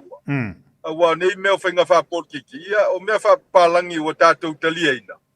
Awa e masania le tātou o tunu ma le tātou wha Samoa. Ia e le whaiani palo tanga o ni sa o ni ainga mani matai. E tala no lava le ainga o i lava e tasi ia ki nganga le fia le. Sia whainga o laua ma fuli le ainga tangata whai masa o le ainga pe whai matai tai o le ainga. O te loa lai e olo na mau e tātou Samoa ia i al whainga lea e whai e por kiki ne Amerika Samoa. Ia e le to iei ni se to e wheu pua i ma tau ai misa i nei mea por kiki. Ia o lean mea le fia e fia kausami al papa kiwa listanga takala iei o wao e ke i te vai mai tau sami e. Pa oan mea o le fu al papa kiwa ave a whangai kamaiki ia e pule. Mare il fasoa. Tu langa ta penanga fo ipe ona ia Amerika Samoa la to. Ia tal si ia le lo fo le vas fo atonu mo ma ia. Si fa poponga ia o le nei foi fasoa pe ona mai nunga ta po klame tal si ia. Mo sta pa no le vas fo. Mo se tasi fo ia la fa ta pena tu mo le tatu fa mo le pe ona ia Amerika Samoa. Pa o le te fa longo pe mo va vai pe longo pe ta fa ilangi. Ile ma ua i o fe avea inga o whala u whaasaina mai Amerika Samoa ngai Samoa. A o le maua tu e maritatu wa fo ile le malanga i po le naum ia. O le ala ua maua tu o te whafsili atu o la so si le fie. Whafeo na sao. Ai mana tua fo ile ta whaasora tapa kalame. Wata tau o ne yeni kema te tele fo ile i lungo wafu. A whapea la ile o maua i Amerika Samoa. A o le maua tu poru la so si le fie. Tia le o se ufaingofia le taupule tate faso ai. Ua silia mal tors futa usanga ufainga luanga ufainga malo Amerika Samoa. Mai o te mata i lava ma le langona popoe ona o lou lea tel tonunga e le o puka ina i tono Amerika Samoa ia le whala au lea o le methamphetamines po le aisa. O le lava lo o mai tono Amerika Samoa ia wala ia e ofi mai ei o loa. E pei o foi lele o le falimeli, e pei o tatou va avo ia la o loa, po le va lele, po le va lalo, ia mai si u mano foanga lo ma fai no fale mai ei tonu ia tangata ma loa. Ia o lo ule tel tonunga o le o mai fatasi ma foala au fasaina. Mai o lo foi le natal tonunga le o fala fasaina i Samoa. e le o mawhai o na kukaina se whala au whasaina i Samoa. O le foi o lo au wala i tonu o Samoa. I vaenga lava ia le sa au ta ua e peifona wala mai ai i whala au whasaina i Amerika Samoa. Mai te tau na mata i tuina e whainga malo e lua. No whanga ia, me se lava i la tō lo ngā lulu e le vaenga le tute. O le vaenga o vau o loa. Pe o le Lady Naomi, Lady Samoa. Ia whapea foi va lele ma le whale meli. Ia mai o le va ona o va ai foi lea i le va ale sau mai Samoa. Ia o le lava o te loa e le o matua o ia le tausinga o tula fono i le va ale nei. I o onga e tau ona iai. Ia ona e peise i foi lele ua vea foi ia le masaninga o tangata whainga ruenga le malo. Ia matangata whewai ma seilo va ma me peise i wa le mawhai ai o na whamalo sia le tula fono le me tau ana iai. Ia mana tua foi la tiatia. Ao e na taunu mai le vaale mai Samoa. E iai la mātou skana e su ei o loa ia mai Samoa. E mai nei Amerika Samoa. Ai ao na ave o loa mai Amerika Samoa i Samoa. E le su e ala e se skana. E le su e se masini. Ia mai o te mai tau ina lava ia ngai a inga matangata masani o seila mai la tolo whainga luenga i le vae ave ia la tau wha momoli. Ia o le ava noa la lena. Ia sa o masalomia. E mawhaio na ofia tuai whala au whasa ina i Samoa. O le whao ngā ina o uso foi o lo ngā lulue i te tonu o tātou vāne. Ia pa mawhaio na o tuai Samoa. Ia o le mea sa o lava la. A o ina pēr tau nu le vai Samoa. E te tau lava o na ia i le vai o leo ma le vai o tiute. Ia e anga i mai ina ia whaia le tūlanga lea. E mawhai ai o na whatinoina le ngā ruenga. Ia mawhai ai o na sue ato le vaa whaatasi ma seila le vaa. Wa e mawhai lava o na tiute le vaa ai i Samoa. Ia ma ngai ia seila nei fafo. Ia e tu e te leo wha moli nei tonu. Ia e mawhai o na whta ave ese le teimi o ese le vaenga le tiute ma le vaenga o le ofisa sue o vaa. Ia po le alava le sistema Samoa leo lo whai le teimi nei. Ia mai e tā ua le toi vai le malo Samoa wa le fōlinga me to atia ua tau fia le malo mo. Ia o lo masalmia i vaenga nei. E le ngata la o le vaenga o vaa. E whapea fō ia le vaenga o le vaenga o le tute. Ia mai e pea ona tā whasoa a tiatia. O le tā ua i o le vaenga le tati tala noa iai. A wā whai o whafufonga nisi le tā polo kalama o lea fia i le vaenga lea. Ia ua te tau na tuu loa. Ioi, a wā e tau te fiu e whai a wala whala tua. E abatu waifo wala zaina le tonu. E leo te moe noa le whionga le pāle mia ma le minstau leo. Ia i ngā ruenga leo wa whianga iai ma malu le malo Samoa.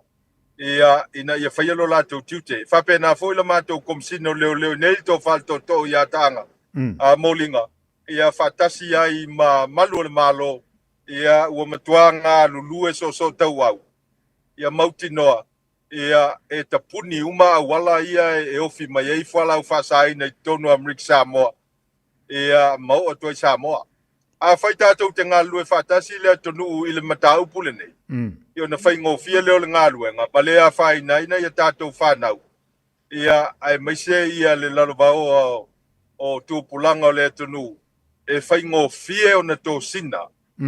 Ma whai ngatau na toi alo ese. Ia mai le tūlanga o whala au whasaina. Ia mai o te talanoa tia maleanganga whano noa wai. E tele lava ina vaia tūpulanga i nei i Amerika Samoa. Ia o to tele lava o lo o Fewai. Ia mai le whaingatao nei loa. Ia fianga o lo a fia ai latou I tūlanga whalau whasaina. Ia mai e peia o na whailo atu. O le tasil nao matau putu ngā. Ea ngai ai whainga whakempeni ia o le alu nei. Ia pe whape I o na fofo le whawhita auli. Ia o whalau whasaina. Ia mai e te tau na whamua le vaenga lea.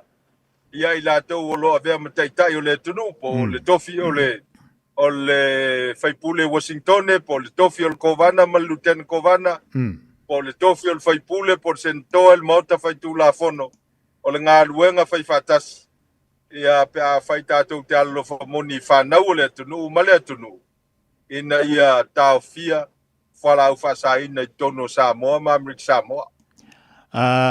Vaenga wa e sauno ia I tūlanga fuilea o leo ane o tātou ainga I Amerika Samoa. Ma ambela tu wha momboli a ngai ali waa. Pe o tasi la na vaenga o te awaia toi lo fina ngalu. Tama fuilea nganga wa kwa mai kiwe vai kera kui ngali so ke ngali lungo le waa. E mone ila pe o tasi langa lena o mau atu lesi vai taimi. Wa iai I ali waa. Wa afia ia ile wa fia le tūlanga lea. Ile abatu o whala whasaina I Samoa, ai pīwhoringoi o le awalalana, o lea olo mafuai, o na o le atu sa o tatu tangata maawe I ariwa. O inala, ile o mawhai ei o na maua se vaenga fo I lea, e ono mawai I a whala whasaina I tu tono wha mamoli I alo a mai Amerika Samoa, anga I Samoa. Leo na fia ini so te lo vaenga na fia ini so I seila I lungo va ar mana ia tele I vaenga pe ona fa so mai langa o le lava tatu titiro Amerika Samoa le wa tele ina bato ia tatu fa saina ia ai o le mana ia o le taua o le lava o longo lungo tapo kalami ina ia fai se fainga e va vetau fiai ma fiai wanga le maua a fa pe o kai ko le seila ngale maua ta itale batua ia le tulanga le Samoa ia mo kingoa e le kawase o kai ka e ka ia la mai mo manga luenga e moni le fa so tia e lua vaenga I fia tau talangi al taplo kalama e ele sei la vo le lo sa al tanga te batul fa molia na te le lo la na ai ale o la na ai le fa la fa sa ina ia ai e foi la le sei la o tanga te tonu le na le lo ngafa ma le fa u fa le ina o fa la au fa sa ina tono le tonu ia o le wala la sa ili ai o le sa ili me to tino tangata na I Samoa wa fai o tangata le e na o le luas fulu afe le tongil tausanga a o me to tino le o lo o fia ai le swa fal tangata le fa le o ta vale o te unga o loa me te unga tu io ina fai mo fia io na sa ili mai le te taua na no fai ta to nul vaengal na e te tau na iei se vaenga whapitoa o le Drug Enforcement Unit a le whale leo Samoa. E matua su e ia maua ia vaenga ia. Wa le sina mea le na whai so ista ngata o na le taltonunga i le maua. Ia. Ia, aia whai ma maua ma whaasolo ngā luenga leo ma le ofisa o whamsinonga. O na matalo leo nei loa e tangata o lo whai al melea. E le ai e matua mate, o lewa mate tu e whai ngā malo. Ai me se laval mta ngā luenga o le malo. Ia ma le ofisa o whamsinonga. Ina ia whai al vaenga lea. O le si vaenga ta ua tia al melea. O le melea to sina ngō fia o tangata. Wa la kwale si mal fa moli ku ye le luas fulu limas fulu por se lauta la melika le lima tangata ia mai ta wona fa tete li va ma seila ile sona talio fa moli tangata ai le lo po amele ton taula na ile skana Amerika Samoa e matua scan mai fa moli nei ia awali si seila na telelo ai a fa nai ma fale pui ai pa ona talia ina fa moli tu salava pena tele lola ye tonu fala fasaina mana ia tele fasoa a mai aso finngalo o le ase fesoa swani mo nei o tatu tanga tolo unga lue ai mai sel tatu atu fe inga ngi bele fala fasaina le wa levan tapisa a leli a tu se tau sangal finga malo lo tu lai maltemine a lo tu tilo tele ila tu wa maua la sa utu la lo ma se fautuanga fo el tapo kalame mo le malo le tatu atu no lo fanga ina nei wa fai mai si o le fa tau la isa o tu pe palpala le lo va te tau si ainga ia au isi wa makwa i mau tua ia me la tu ainga loa mawai nei fo i fo la fa sai e moni le leitia tia e pese i o le vaenga le na o le tele na nga i tangata e tiliva ma fatawina ia fala fa saina o le ono tulanga o le o loa mal tama inga mawai ia petaila ia so se mea e mawai fala fa saina e mawai la umalos ia mai te lele ava no e lama ti aile so i fua o le na ainga pol na tangata ia a faila fa fonga mai la to lo faia le melne e o le fautuanga mal tualalo e sili pe atu ua wai pupu ai lo so i fua ai sili ona leanga o le afianga i whanau o teito lua ia maainga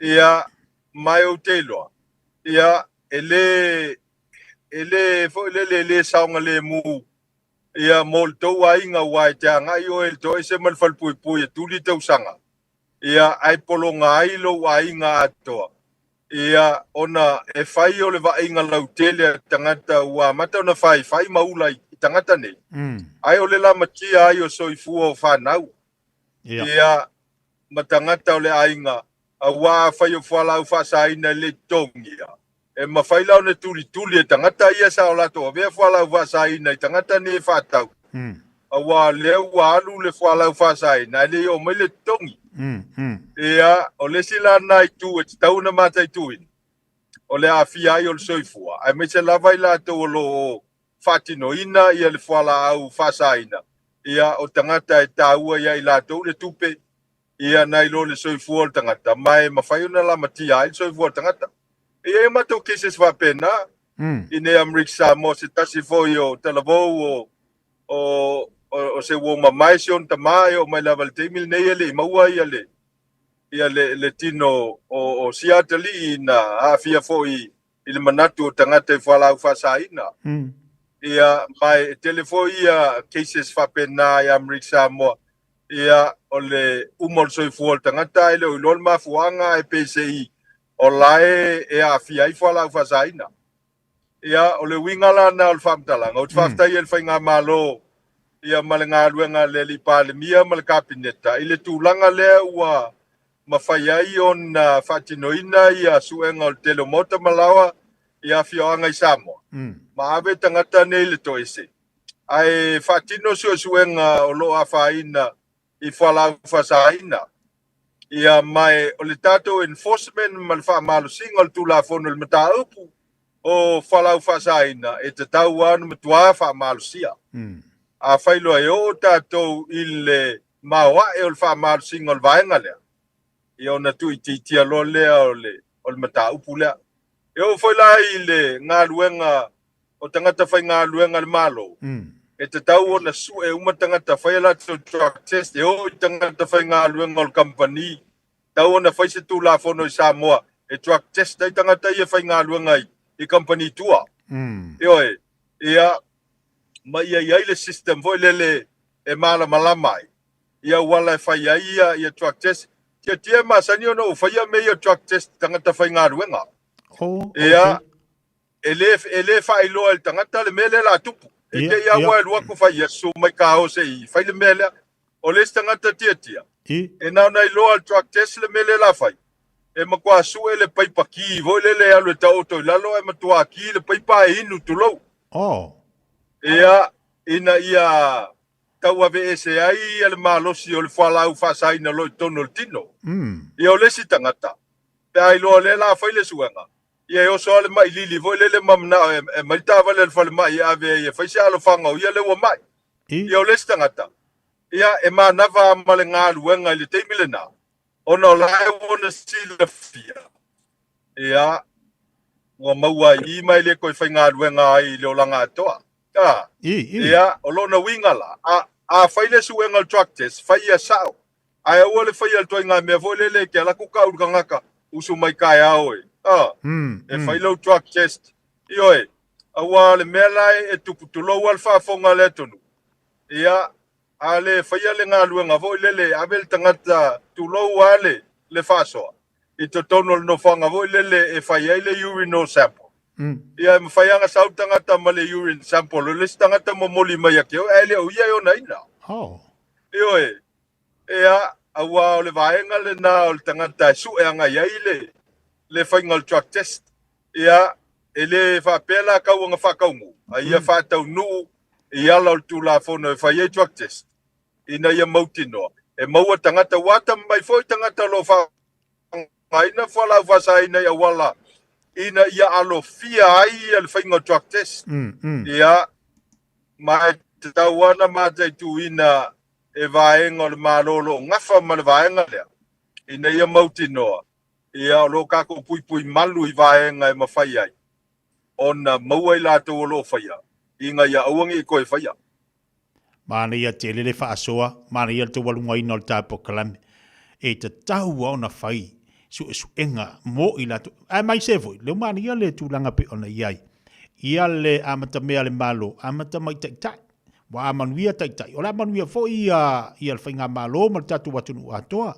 ai a whape maua ko I aingi si o la e whakifa ma whangiva kama o la le bela tu ala nano fo umie a wale tau na whaisi fufuanga ma ne tele le whaasoa whaafteitele lava I lau tō wha pa umole tāpa kalame nei tai au wa mātango fia fo le tā whaasoa ia ma le tau alunga inga o le tāpa kalame ia ai me se lava le tā ua fo I tu alalo ma le tā whaasoa mo le tātu watunu e fisosoani atonu e au ngā le tā whaasoa I tutu atu I au tafa o I la tōlo whaia nei meo le whea I o whalau whasaina o wani I tō whapea e mānaia ai e au ngā fo I lea mo tātou I o lo ngā ruru I vaa I wheo I mai a walawa na I tō e taria ni wha mamori fo ia a inga e atu mamano mono ati a te utau a watu na al se lau tāla Amerika le ala we wha fonga mai lunga le tautu na ngā titia ma le tō wha I a pau ia o wani talia ina a la koe mongo ako se okay sau wha mamori le ai ave ui a wala o mea alu luma whai koa wai e laku o si akere o iupo ia I Samoa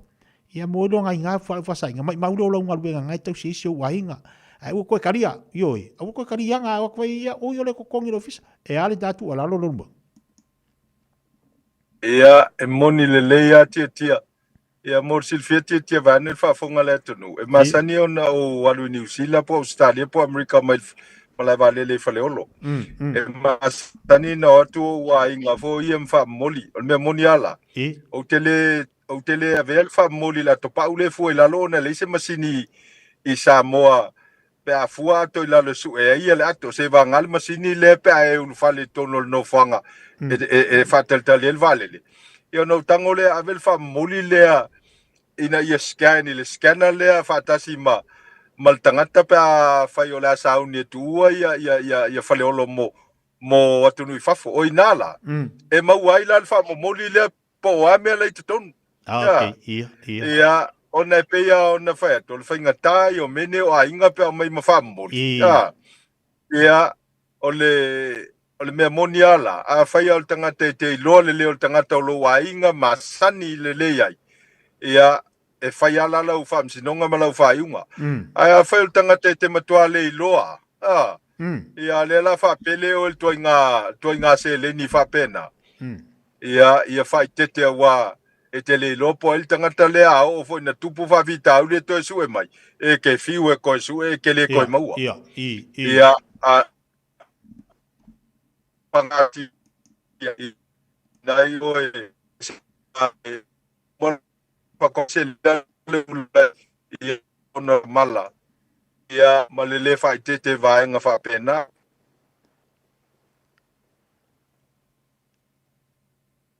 ia malolo buenga po mau mai ia ma futo bale tatu watu le nei tai au lunga tatu po klame ma tango fie ia a o tau fa mai foi le saunuanga ia pe ona tu mai nei lunga tatu po klame le vai nga le tai au lo buenga po mau mai tatu po klame ia ele mau le leite tia ia le lei ia vai su saunuanga tau lunga le tatu po klame ia me se lo saunuanga ma tango fie le ua tau lunga le tatu fa so nei tai au ma nga fa lo o le taua plokalama tia o le whawhaingo fia o mea whaingata. Ia a whailau whafonga mai nei ali vaa, nei seila fo i lungo tātou vaa, ia o ofisa o le tiute, o ofisa o le whatoanga, o ofisa o whemalanga inga, i Samoa, ma Amerika Samoa, ia o i tātou lava e manuia ai, ia whaiva ma whitai tunga, o whainga malo e lua, ia o tātou fo e whale tonu, ai pēr whai tātou te le whamaoni, ia o le tua lalo ia mai le plokalama, ia pe on saunoa tia, ia mai le nei plokalama, mai le nei whasoa, ia tau tua nale tunu, ia e whaingo fia mea whaingatai au nanga masani, ia mai ia sila totoa, ia wala e malu pui ai le tātou tunu, mai whala au whasaina, ia ua foi nei manatu leo loa, mal tamao ainga e mau vave, ia e sila toa ma va ai le alu mau mal tau nuunga, ia o suafa o ainga e whaatasina pa au na whaina, ia e sili atu ina, o le lamatia o soifua o alo ma whanau, ia me se foi o nei o tātou polo, ia ma ainga a poto, ia o lo tu ili mulipanga, ia matalo sia, whaiva matiute, i ngā luenga o lo whenga iai, ma whitai tunga iai. Ia manuia tele, ia lausunga tia ma tātou ofisa o le Radio Samoa, ia mai se foi tātou tonu i lau tau whaafonga, ma le silsila ma le mai moa, ia tulmatai foi le vai aso mua, ia e whaua waia le neo nanga, ma ia te au pa uroi au sange, ia lafo inu lea ina se whaamtalanga ua le tau tamali, ia ai mātou maaro atu le lafo le tua soipua. Malo whaftai lor moenga mo le tāpo kalame whaasoa le nei fwoi tai au i sona whapoponga, malo le tāpena e mai se fwoi, whaftai le li o le lava o whai o na whasoa sana le tāpo kalame, mo le mamalu le tātu watunu, e mai se le tātu watunu i Samoa, tātu whelo le vasa fwou, manuia le whai ngal nei vai aso soifo mai manuia. Ia, ole. Ia, soifo ia. Ia, ole aunanga nāma le tautua, ale to fai a pau Dr. Roy Sange ia ma le tatu pokala me fa sol ni ba ngol taiao na we fa fonga manino le leile telo vaenga pe ona tala mo tanto ia me o tupu tono Amerika Samoa mai sia le fa inga o fala fa saina tai bala wati lo to fitu minuta talo le tula suma lua tali tula se fuma le lua ia ona se mai fo leo tatu telefon ile ngangana Britania e malo lava tawata malo losi tu te mangaluenga ngalo whengai mo le tātou wa tunu, se ma le tātou pakala me le mo oe ile nei taeo. Talo whalawa o le siufonga le nei o Samoa, le Radio Samoa. Ua mawhai o na aura tula polo kalame le leimo o ia so taitasi o na o le langolango malo si le whale maliu a se halo le atunuu o ese tātupu Funeral Directors i Manukau City. Kalame leimo e talo whalawa. Mo wape te re lima alona whai ue balu. I o tau wha au tau uta, i o tau mātala, o lo tau fili o le te apo. O lo whea lua luapi, wha pei o se leo na tangi, sa ili se isi e aina e ia. O mātu le wha mai o le koviti. Ai o so wha ia, te tonu o tau langa wha tau, e tupu langa tala vau, whale o loa ma o loa, wha anga uia e nei, tupulanga talavou. Na so ina ma whatala noa ia tupulanga talavou. Pe ai sia ua le whewhe ai le tūla pono. Ai o le tani a isi tupulanga bimita, vale. Ma tau te fia whata i tai ia mio kengi malo losi whaamata. O le whaamai lewa a fia ai talavou o le copycat. O ai tu atu o le copycat o satani. Tusi mai pe te o satani. Ua fia ami o leona fo. Ue loa satani o Yesu e whatu sa. O le leona o yuta. O ia oso lo vo i satani. Ma fia leona tangi. Ia mai whalo wai. Ia e whaaleanga ina tangata masa ei mai. Lapa tai mai ia le apostolo Peteru. Au al ta alu. Ile malaya satani le au tala bo ue. O le malaya ta alo satani ile aise tu la fon. Ele aise lau fadi. E te le whiwhiri foi, i le taimi e tau ai. E le tu ina mai foi sa taimi e te kolengi ai. E le wala au mai foi sa tani. Ta pena o lea wa roa te whai te hawe tau wina. E fusu le anga sa tani. E whaatari tani. Se iwa ai mai. Ua e vai mai lava ma le aiso malosi. Ia o so wha i loa ma tātou. Ia wa ai tātou le au copycat. E toi o sofa ia tātou e sa tani ma whaapo oe. Le i te tawan te tātou whaatai tai ma muli ia Yesu. Wa e le ma whai e sa tani. Ona whaato i laloina. Ia tali Yesu. E te ola ai ma e te fia ai. Wa manatua. E le lei mo oe. O le ese tatu pu funeral directors o se fale maliu Samoa o le tali foilea o taimi whaingata o na o le malanga al maliu ma le oti e ma whaifoi o na lato awina atu ma awina mai tino maliu o e pene mai so o se atu nuo lalolangi mala auno le ese tatu pu funeral directors i le lua no lua toru fitu o pea fiu ane i le se fulu ma le balu Norman Spencer Drive in Manuka City. A Chic Homes Limited. Wale taimi mua moana nei o mawhai ai ona rent to buy. E yeisau kiwi saver money nei e talafu. E mawhai ona mātou fisosoani. O le finance e mawhai ona amata mai i le 5% le deposit. Whaatau sao mai i lātou e whausia whale. Whaingo fie mawawe. A Chic Homes Limited. Whafso tai mai loa Shemaima i le olua tasi lua fitu o valuli maiva. Olua tasi lua fitu o valuli maiva. A Chic Homes Limited. A mataile a so mo se tae au manuia. O se tala Fiafia nei Samoa, wei nei se tautua ma se unanga family noto mai le kampani o le City Car watu si tasi dua lua Lincoln Road Henderson. Te maua iai le tele o tawa la poa band e o foi tatu tawa le laiti. Tania foi la tau wha le tonu tongi e talafu mo le tatu cashback. A matatu lima se lausi aga ia tu le lima fe tala. Fe so te mai ulungia Peter Perenanto le numera o lua tasi o walewalu fitu lua. Pe amanau mia se tawa le fau molo ainga i le tau malulu. City Car.nz. Le Shine Dental, lau fale fa ini fo fa moina. La to te faia fofa tal no ango nifo. Ia so lulu tai tasi. Tele e wala me faia na tutong yai lau tong fitinga. A fio mai loa ile 5 Great South Road Manukau. Bevili mai le lua fitu o no fa. Lua fitu o no fa. Mo le Shine Dental e ia inga fa pito. O le kawashoa o lau kamufa ni inisiua e tautua mo oe ma e bele ya te oe. O la mātau au nanga ua iai a lii matamaitai ua uma o nā o tauina e ngā lulue whaatasi ma so o tau au ma oe ma lau ainga ma so o se whaala putoputonga. Mātau te fitosoani e whautua ina oe ma lau whiliwhilinga te tau I teimi o whaafi tauli. Au nanga e whaatuatua ina mo oe ma lau ainga I so o se teimi. Cover Shore, here for you every step of the way.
A week, Radio Samoa streaming live on www.radiosamoa.co.nz. Usi mai alau whaafofonga o le whaapoponga fo ele nei o talafau mai Samoa. Awina sa mai mo oe e lau leiti o whalongolongo le Radio Samoa. Tasili mai tolu amo. O te whatalo fulu tātu o tunu le nei foi aso fau, whaata whiti o le ngā luenga le nei vai aso, usi mai alau whaafonga. O whaamaunga le tamai le vaenga o whea ngai ma le porkalame o ati nae. Mo le manui o tangato I tu malo palo tai limas futasi. Lea olo i le vainga le mtanga luenga o tina matama i tai, a tina e o fiu anga maanga fiso tai wa faa ilo ai. Wa o atu nei le selau ono sifuru afe, tolu selau lima sifuru faa tangata o le tātu watanu. Wa maua lātu ta i selau lima se furu tā la, o le fisoa soani o le toe ae o a onga. Wa faa luina se vai ngā tupe, e tu sa male lua sifuru faa miliona tā la, lima sifuru tolu afe ma le selau tā la. Peitai o loo faa au au pea, o na tu inatu se leni o lea fisoa soani mai le malo, o lona winga ele i mai a. O le itu pao ali wa faa mawina le au fa inga, e valu se furu afe iwa se lau ma le faa, ua maua le tai se lau lima se furu tā la. O le itu vai o tama i tai ua fitu se furu iwa afe faa se lau lima se furu. O matua tausi po o tama matina mātutua, i lato wa audia masiriatu tausanga e ono se furu lima, ma ua maua fo i le faa manuianga o le pensione, e iwa afe faa se lau iwa se furu lima. Ma tangata iai a fianga tu mau, e afe iwa se lau tolu se furu tasi. I le faa vasenga ino tangata ua maua le fiso swani le nei, o lato mātutua po tausanga, o pepe fato a whananau, e o i whanau wa atoa le whātausanga le mātutua, sifuru iwa afe faa se lau iwa sifuru lua. O whanau mai le lima tausanga e o le sifuru lua tausanga, o loo awa o ina ia onga tūlanga lua e tolu sifuru faa afe, fitu se lau valu sifuru valu. Whanau mai le sifuru tolu sifuru valu tausanga, o loo ia onga māwarununga, lua sifuru lua afe lima se lau lua sifuru faa. Ma whanau a onga i matata ese mai universite, se furu tolu afe lima se lau valu sifuru faa. O tangata mātutua mai le lua sifuru lima, i le tolu sifuru faa tausanga, sifuru valu afe ono se lau sifuru ono, tolu sifuru lima le fasu faa tausanga le mātutua, se furu lima afe, faa se lau faa sifuru fitu. Faa sifuru lima le ono sifuru faa tausanga, lua sifuru ono afe faa se lau ma le valu. Ma le ono sifuru lima tausanga masiri atu, e iwa afe faa se lau iwa sifuru lima. O le masina o mati na amata faa matu o tuai le fisoso ni tupe, mo le toe ae o a onga uma ilo tātu utino. I le aso lona tolu o su enga o mori anga e lua o le fasi o ti tangata faa moe moina, le olo o mori aile tama o pokati tuu, po o pokati faa tau i, na faa matala i le mori maua le tina o epifania, le ngai o inga na tupu i le po le sa lua sfultasio iulai, o le tausanga lua afe lua faa.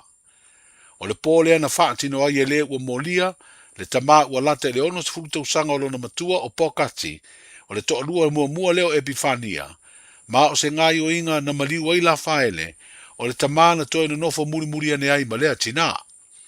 O le mai o le piriati na faa idoa le moni mau, na titina aido lato moli o le ama moe, ai faa fuose i eilo na langona le pao le la au malosi, la vea ai la faele mai tupu le atu langa e peo na faa iloa le moni mau. Wa puno wae i ale ua maliu o le a mauru atu le tai namu, o loo mamoe ai malana tama pepe, wa siria le tausanga le matua. Na faa matala le moli mau ina ua maua le avanoa e ki ai le moli, na ia va ia le ua molia ua uru fale atu i tutonu o le fale, ma o loo ia umia se anga ese, le a upenga lea na faa iloa le tina, na faa o ai le ua molia ni manua le tino o la faele. Na faa iloa lava le tina na fai atu le ua molia, pe fana o ia, ai na faa mole iai ele ai. O le asonga fua na so ai, na o atu ai leo mole pueina o le ua molia, ma fai ala to su enga. Ai na faa o ai e pokati de maliu leo satini, o penia mina perive, o se ngai o inga o lo tua i ai le faa o ngai le ua molia o se la au malosi. E lua va yaso lo faa ngā solo ai su ina o mori mau i luma o se lau o faa tonu. Ma o lo nofu tau fia lava pokati le va inga leo, taru mai ulai o le tausanga e lua o lua whana tutupu ai wha lave lua, na whano ai le soifua o se ali leo, wha pea se tama ua whas furu mo na tupu o na tausanga. O lo te pokati i morianga uma leo, e au fia ai le morianga o le fasio ti tangata wha moe moina, o mio se a upenga matautia, ma le fasio ti tangata pa i valea, o morianga lo no whaao o ni manua, ma le whaao o lima tunga. O le leo ino tua o Samoa, i le sao mai i aio ngā yo inga soli tū la fono e pe o le wha uru fale le lo tātu o tunu, o whala au wha saina, o se ngā luenga lo wha o ngā aita i whau sosongi ma masini wha ata. O le ua wha o popo atu nisi masini wha pea, ma mea po e ata i le au nanga le mta ngā luenga o le tiute, O lo mata I tuina ia so uma le whauru whale mai o uta ma wha mamoli. Ai mai se o oloa e pe o ta vale ma masini. E ono ma whai o na nā mai ei fuala au wha saina wha pea a penga. O le malo o Australia, o se paanga tō tino o Samoa, wana fōa I nisi masini fau mo lea tautua, ia ma o se anga le leia tusa ma le whase lau valu suli maafe, tā la au se tālia lona tau au whai. O whai loi se pepa o whaamtalanga mai le ofisa o lea malo I pia, o ia masini fau, o le ama whai ei foi o na sa ili ma le totoa I le ofisa o le tiute o loa, e pei o pauta e wha mauti no ai, e leo ni fuala au wha saina, ia po na koti. O le sui lea malo le tātu utunu na ia tau au lea foa I le minsta, wha pēle pūlenga o le mtanga luenga o le tiute I le nei vā yaso. O le PG Wealth o le ingoa leo se tau mawhainga o lātou whaia ni a o onga, ma wha tino ni wha lawi loa, e tōsoa ina tuaitanga tai a wai ma le wha moe moe, e wha ngai o iai ma se whainga tau wha avalea e peo na wha iloa le whare tupe tu tono Samoa, lea avatuai se le ni tangata I se whainga e wha whainga luenga, ma le wha moe moe wha o popo ina ini wha manianga tau tupe, maua. I se wha saralonga wha lau I tele mai le whare tupe tu tonu le nei vā yaso, wa lapata I tangata I Samoa ina ia mātala, I lea ngai o inga le PG Wealth, e peo na wha ingoa I lea tau mawhainga, ona o lato una ia le tu ina atua tupe wha whainga luenga ma le wholafolanga, e tele nisi se le nia mawai. E una ia fo I tangata e sa ili isi tangata e a wai, ma avea ma pā anga e wha tele ina I tangata e wha whetauia I tupe, ma mawai ni wha asiri ngo se le ni lato te maua. E peo na sira fia wa le tasi ai wa atu lasi, ngā yo inga wha penei wa lapatai ma yei le whare tupe lo mata I tuina ngā yo inga wha sori tu la fono, wha pisi nisi e wha o ngā ia nisi tangata, au wala ele elea e sa ili ai alato tupe. E iei ngā yo inga wha pei ni tausanga utuanai, na ngā unga wai nisi o pisi nisi ma tangata teito tasi, ia maua leto e maua I lava alato seleni, na ave e wha whainga wenga. O tala I o le nei aso, whero I pea, soifua ia. Ta lofa lava, o le si ufafonga le nei o Samoa, le Radio Samoa. Au kilani, wa esa au ni. A fio mai loe le Harrison's MZ I o Tahohu, le fale ofu polenisia pito I sili o na tele ai la e moa liin, tamai ta e mawhanau. Mai ia e sui ai la e o oi mea lofa ma Sylvania, e maua o ma ile no whangai tasi. A fio mai ma whailo mai le Harrison's 20 e to asia ai le 20% mai o loa ufa pa uina. I oe, ta o mai le Harrison's 20 ma surfe ai le 20%. Le Harrison's NZ I le 23 Hall Avenue o Tahogu e te le Fiamsia. Le VS Dental. O mo mienu ni fufapia mama papa. Awa loa e tino fuai. E athe valu se lawi wa iwa le seti tai ni fu atoa. Ioe, tele mai isi whapitoa. Veni mai loa le VS Dental I le o lua lua, o no, o lua lua, o no, o. O tau sa ili se sa mo lo ainga, po tau sa ili sa masini tutua pe o le Hilux ma le Ford Ranger. O le au nanga ale kaseti, e whaafai mo fie mea uma. E te alu malau ta avale, ua e malie atu atoa. Talia le titongi vaiaso, lua vaiaso, pe masina fui. Tu atoa lo whaatu atuanga I le kaseti, te tala fitu aso, tu atu si fitu tasi, East Tamaki Road, Papatoetoi. Telefoni lua fitu fitu, ono fitu lima fitu. Lua fitu fitu, ono fitu lima fitu. A Chic Homes Limited. Wala taimi mua moana nei o mawhai ai ona rent to buy. E yeisau kiwi saver money nei e talaf. E mawhai ona mātou fisosoani. O le finance e mawhai ona amata mai I le 5% le deposit. Whaatau sao mai I lātou e whausia whale. Whaingo fie mawawe. A Chic Homes Limited. Whafso tai mai loa Shemaima I le olua tasi lua fitu fitu o valuli maiva. Olua tasi lua fitu fitu o valuli maiva. A Chic Homes Limited. A mata le aso mo se tae au manuia. Eva mai pea I the radio kasi lima I wakolu amo. Au ngate le sunga mo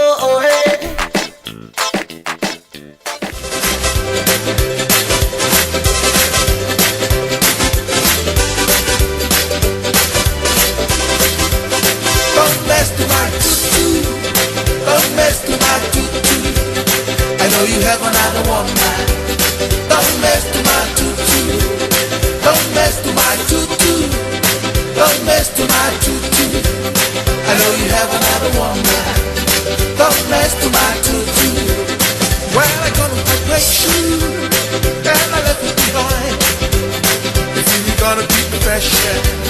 Your sweet little tune. Don't mess to my tutu. Don't mess to my tutu. I know you have another woman. Don't mess to my tutu. Don't mess to my tutu. Don't mess to my tutu. I know you have another woman. Don't mess to my tutu. What you think is too much, but it's much as that. I know you have another woman. Don't slip your face. Don't mess to my tutu. Don't mess to my tutu. I know you have another woman. Don't mess to my tutu. Don't mess to my tutu. Don't mess to my tutu. I know you have another woman. Don't mess to my tutu. Tutu. Yeah, yeah. Tutu. Yeah, yeah. Tutu. Yeah, yeah. Tutu. Yeah, yeah. Tutu. Don't mess to my tutu. Don't mess to my tutu. I know you have another woman.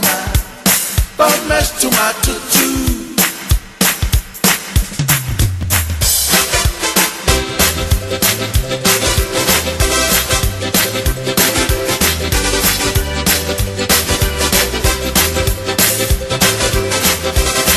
to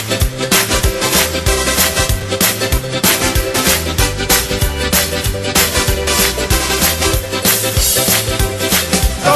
tutu. Don't mess to my tutu. I know you have another woman. Don't mess to my tutu. Don't mess to my tutu. Don't mess to my tutu. I know you have another woman. Don't mess to my tutu. When I got my great shoe and I left it behind, you see you gotta be fresh. Your sweet little tune. But you think it's too much, but it's much as cash. I know you have another woman. I must love your face. Don't mess to my tutu. Don't mess to my tutu. I know you have another woman. Don't mess to my tutu. Don't mess to my tutu. Don't mess to my tutu. I know you have another woman. Don't mess to my tutu. Don't mess to my tutu. Don't mess to my tutu. I know you have another woman. Don't mess to my tutu.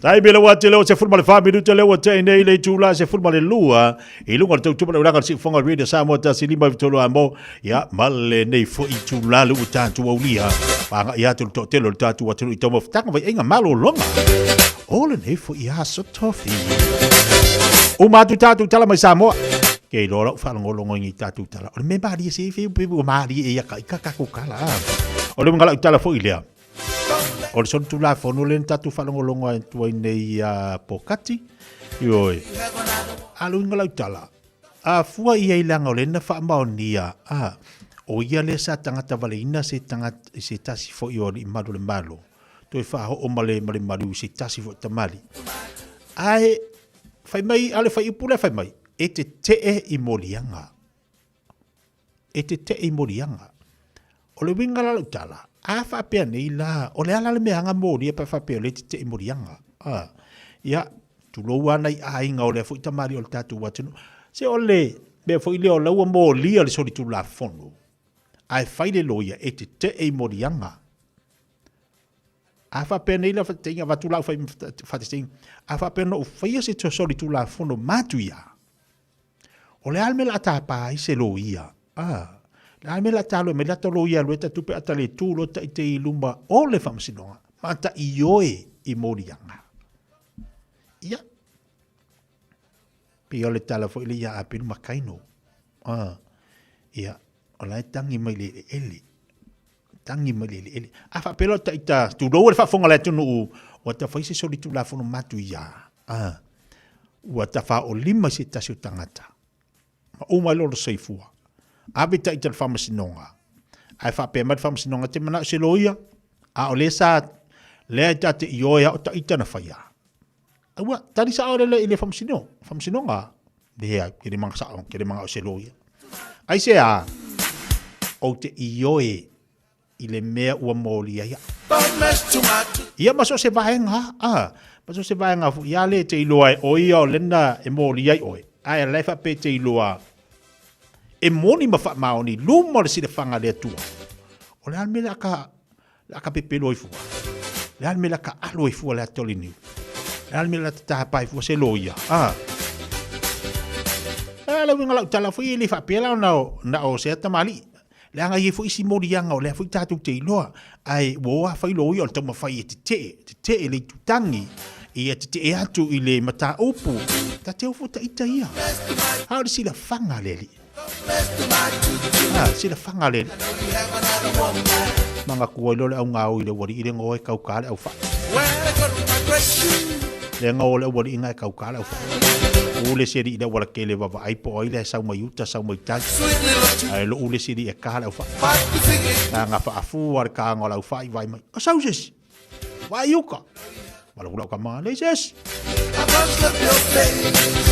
o sau ngira kale au fa o sau ses vai kai le ses nga ku ala o ka manga la kau kala au fa i va peleli ala e nga ui la fa pia se sera o mele fa o va ku ngola ka male le da wala kele ko la la mele ka manga wala kala fa ko mole kala fa ide yeah le ma se si o lo me ka wala ka ngala fa ala i lo mai lungar ka mere la fa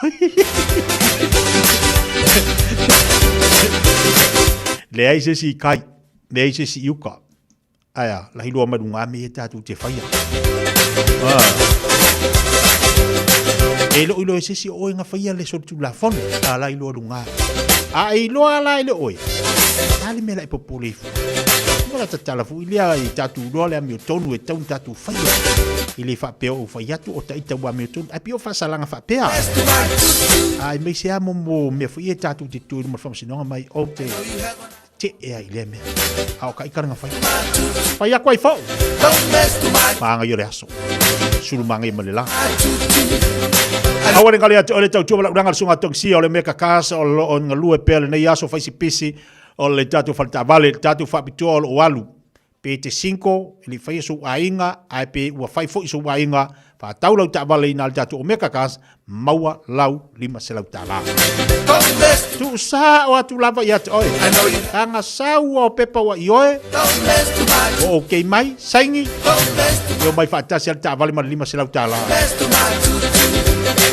ki ol ta vale no foto ina lima selau no fo lom tua vai ina le manga wala wane sunga tong sila olo tasi fa fi tono lima fatas olo tasi fa fi tono lima fatas ya bole tatu tu sinau le lua selau Kevin T Drive na i managau olo mo wale tau rangal sunga tong si vale tatu falta vale ole ale tu ngata vale te mana ai e mawan lima selau tala al fo fuanga na ole tatu ta vale nga okay mai al ta vale ole ki al ta vale alu marco inga keu de ko inga lima selau tala keu la kolom kuwa ke longa uma lima selau pa ko ilo foi ave selau wako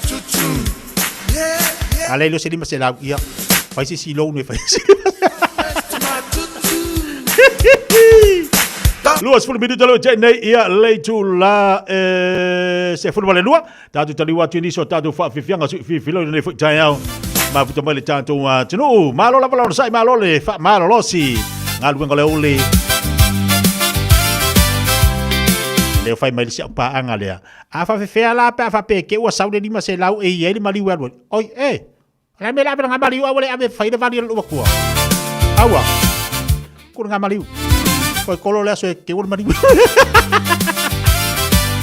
abre di bache lau se vari lo makua ya tawa ve fa atasio faingata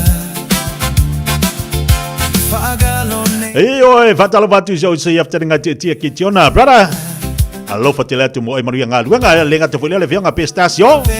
Tasi lea tangata e matua Fiafia ave lima se lau tala lumtua. Lau ka mo pese ka. Vai malua lua faipa.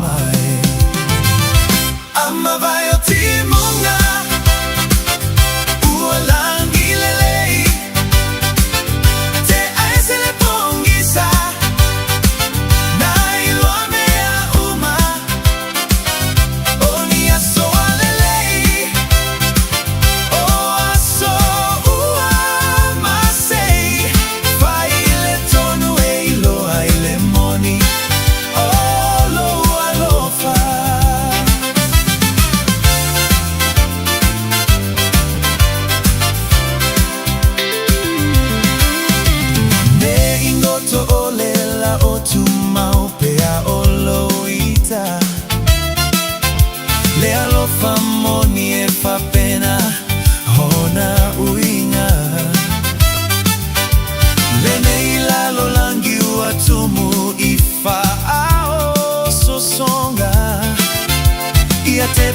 Taula itaonu ho manaonga ama vai o timunga ualangi lelei te aise le pongisa na ilua mea uma oni aso alelei o aso ua masei fai le tonu e iloa le moni o lo alofa.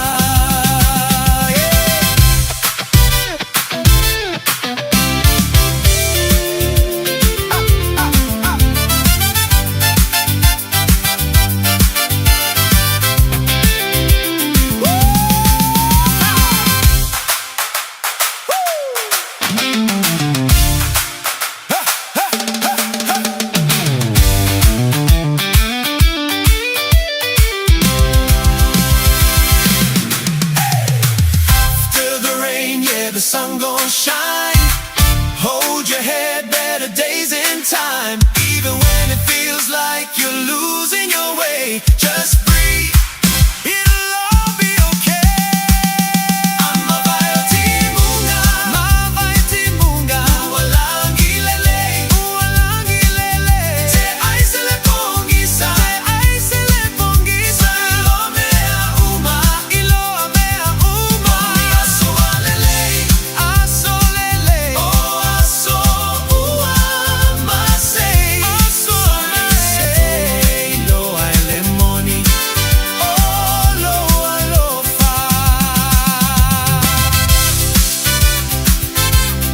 Luas pun fami du talo te nei lei tu lai se funu lua pele fa fonga ba ia tatu pe senga. Ma ba ti monga. Yo e moni ale lo. O ila ilo ile moni ole lo fol ta mai di tina. Le a shouti na le utapena. Nei ua vea Mateo. Le a si tapena nga wa ile va pe fa ko ala kala kala bas fo ne ai. Ama vai o timunga Yo.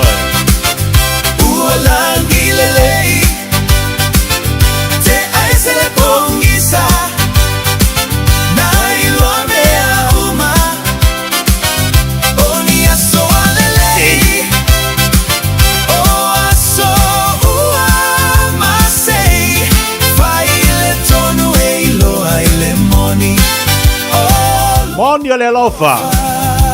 Aso le nei wa tapena tu e mala shouti na.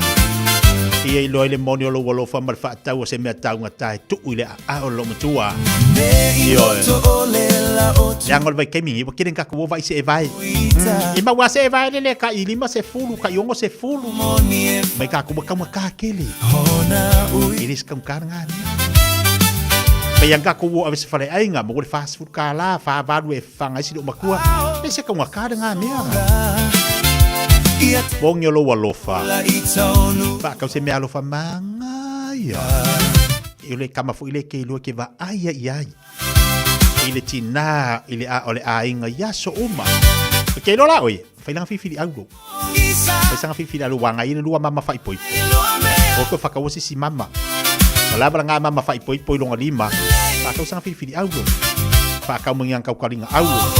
Mangko whai la kako meo ki ngā au ngā oe, au ngā o meo tina fo i oe, pe oe le loku, ia, e manga oe ila la ko ua ma.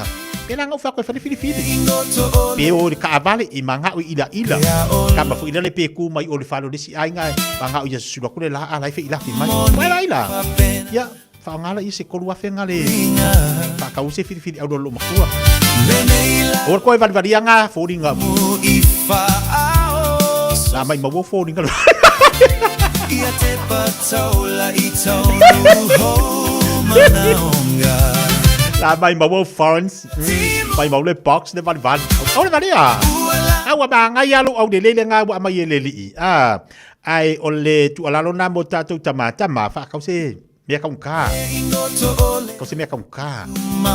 Ku le ki ngai po fia la vai. Yo. Ala ida mai longa ua. Mang vavainga nga kau karinga fo dile. Awa ga ben kau karinga kokoso kele.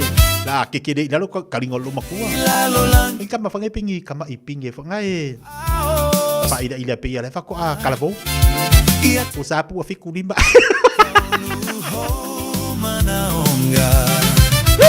Ama vai o timunga.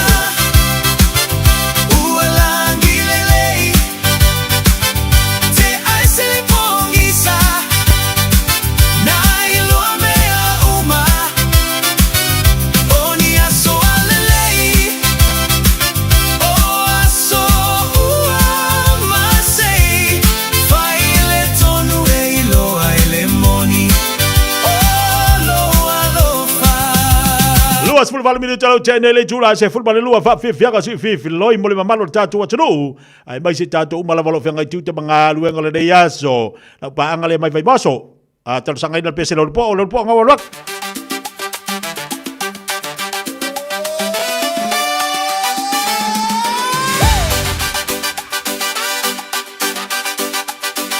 ala e ali falongo mai whaalongo ia ele koe whakaua ngi mama ke iwa umakai au ai whaatau di filifili io e maua i le whale o e whano sainga o ia ia whakaua ngā meas o loa sainga ngai ruk mākua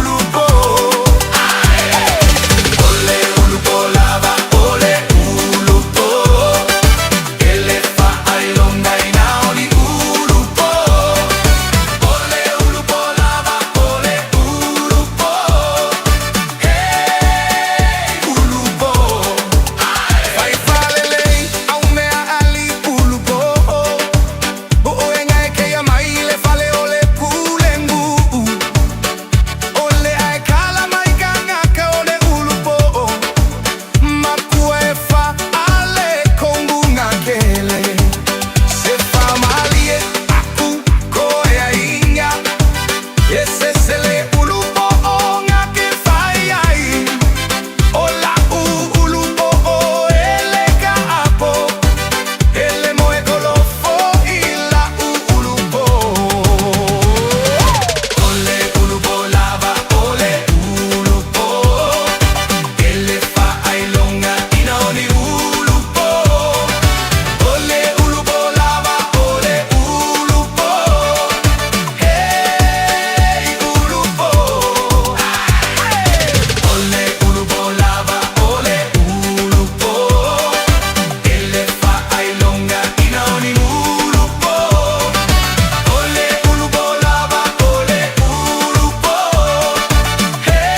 longa ina oni ulupo. Kole ulupo lava, kole ulupo. E lo lupo ia wa male vai aso. Ia lele wa kula fo do vai aso. Wale i fo i lau do vai aso la ko. O e o la so mbuli ngai me. Ah. O yo apelila o ka. Pa kai apelila. Apelila ese do de lei. Ya sabia nga e alu fa kai ke da ngi kausa. Lo aso mbuli ngai ka ko mafkang. Ai. Ako kaya lo fa ke de mo. Ako fedo ai fo de lua old wafi. Aso mbuli apelila. Bye la limang. Awan kali atu o le pokala me fo le ale tu sa moment hete. Le fai la soiva. Aso tone va so fo. Kasi nga bango le ke alo aviation ko konga makwa fa siva ma fa eva nga. Ile pokala me na tina ile tai ile Fiafia la stona. Yo. Abre aviation si autotonga. Aviation to lua. Pai le leise dua peanga lu le ia inga. E ko kongi la le lima sultala ai te tau samies so o se ko inga ka mafkama. E le popole se fa aili.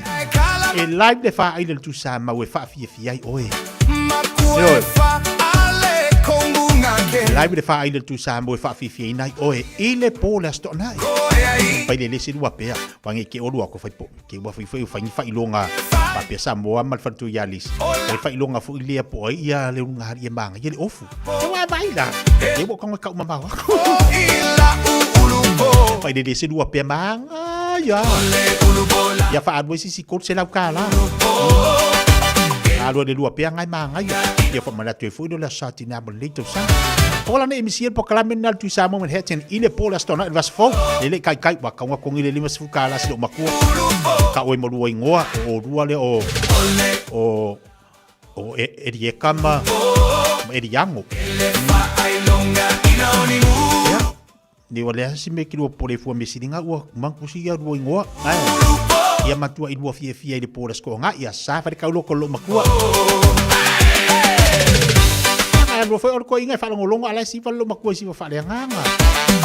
Patalo fatu le ba ngala uli ya tau sili tu malo si fo lau le. Patalo fati ya fa longo. Malo o mai le nei yaso. Italia sia opo malo si fo Maria le fata si mai in East Alto California. Ya malo fa tel mo tamai. Sapati ni we fatalo fatu malo si fo Maria. Le mafuta tu masio tina matua ia tu tapu. Io e fatalo fatu malo se fo Maria. Ya te auto tamama tina matu tu lo mafuta mai dungal pokalame. Ya ole maua tu fo i auto le nei vaenga ole oli. Fatalo fatu ya roof liu fatai le mafuta mai. Malo se fo Maria ya Lucia Pesamino. Fatalo fatu le mafuta mai nei poni au Italia. Lo ha tolo fatu si mai a poni sa mai. Malo se fo laudele. To tele ni so tatu paanga lunga le YouTube lunga tatu Facebook le nei vai ngole uli atalo fati at auto ma lo lava le on site tabita so i fatau fatalo fatu pokalame le ngata fo le ia tolo te liu fatalo fatu ma lo fa tel ma mai lunga tatu pokalame ya ma ni so tatu paanga le lunga tatu totua e vai vanga musika so i fifi noi pa ele totua le vede Samoa ma pokalame le Fiafia Mai.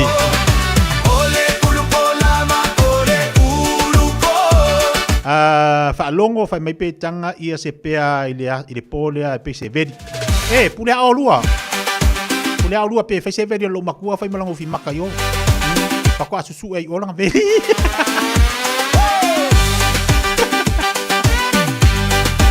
Ele fa sa nga be. Fa sa fu ale fa kwa kala yo le vedi lo makua. Usapo ko fufa kama ki ai susu pe olang vedi.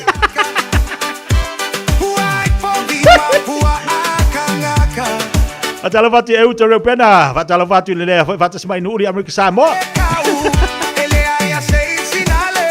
Pai aku pe ayo so mai vedi. Foi fai poipo. Pau tu tani elu fatalo fatu. Kuata sene fatalo fatu po kalame malo fatalo mafto mai. Lunga tatu yutu. Oh kalango. Good afternoon. Fatu semai nai mastone. Sinapi fa ui fa talo fa tu le nei fo ia so. Pa fo wina tani elu fa si mai malainga in nai fa lo mai o Tara. Pa vai ta wa Juliano malo se fo moria mai pone Australia. E langa le fai mai pe kanga ia veli ia le la u fai ak la me kuai fua le fai de veli ia lo makuai ava pe sanga veli kuai ia mangi ngar koi fai me langa veli kuai ngai pa wale me afa pe ngi wa nga aki monga ia ngale va ngi la uru fo ia koi fo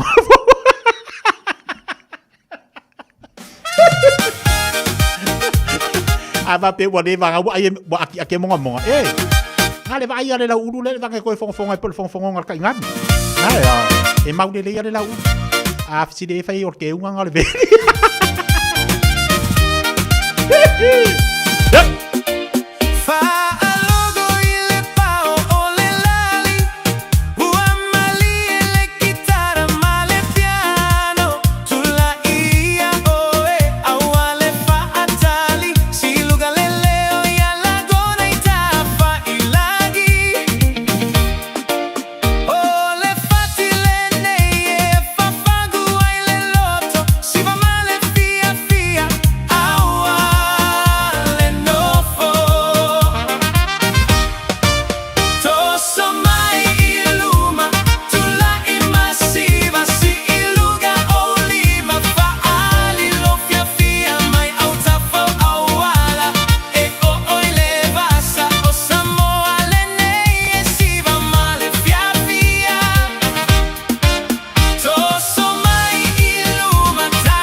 va via ga bota to le uli to so mai vai dale pesile e la fai Samoa pin fanga kai e vai dale manga ke le alua ku la fa pe le video lo makua fa logo e mo le lo makua ala fa me to so mai yo longo vinga ungi la via le video lo makua se la ula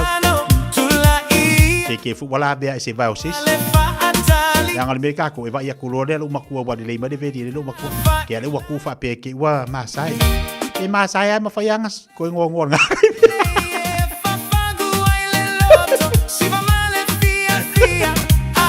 masaya fa ka ko ngongor pico pa pe do wala la pungsa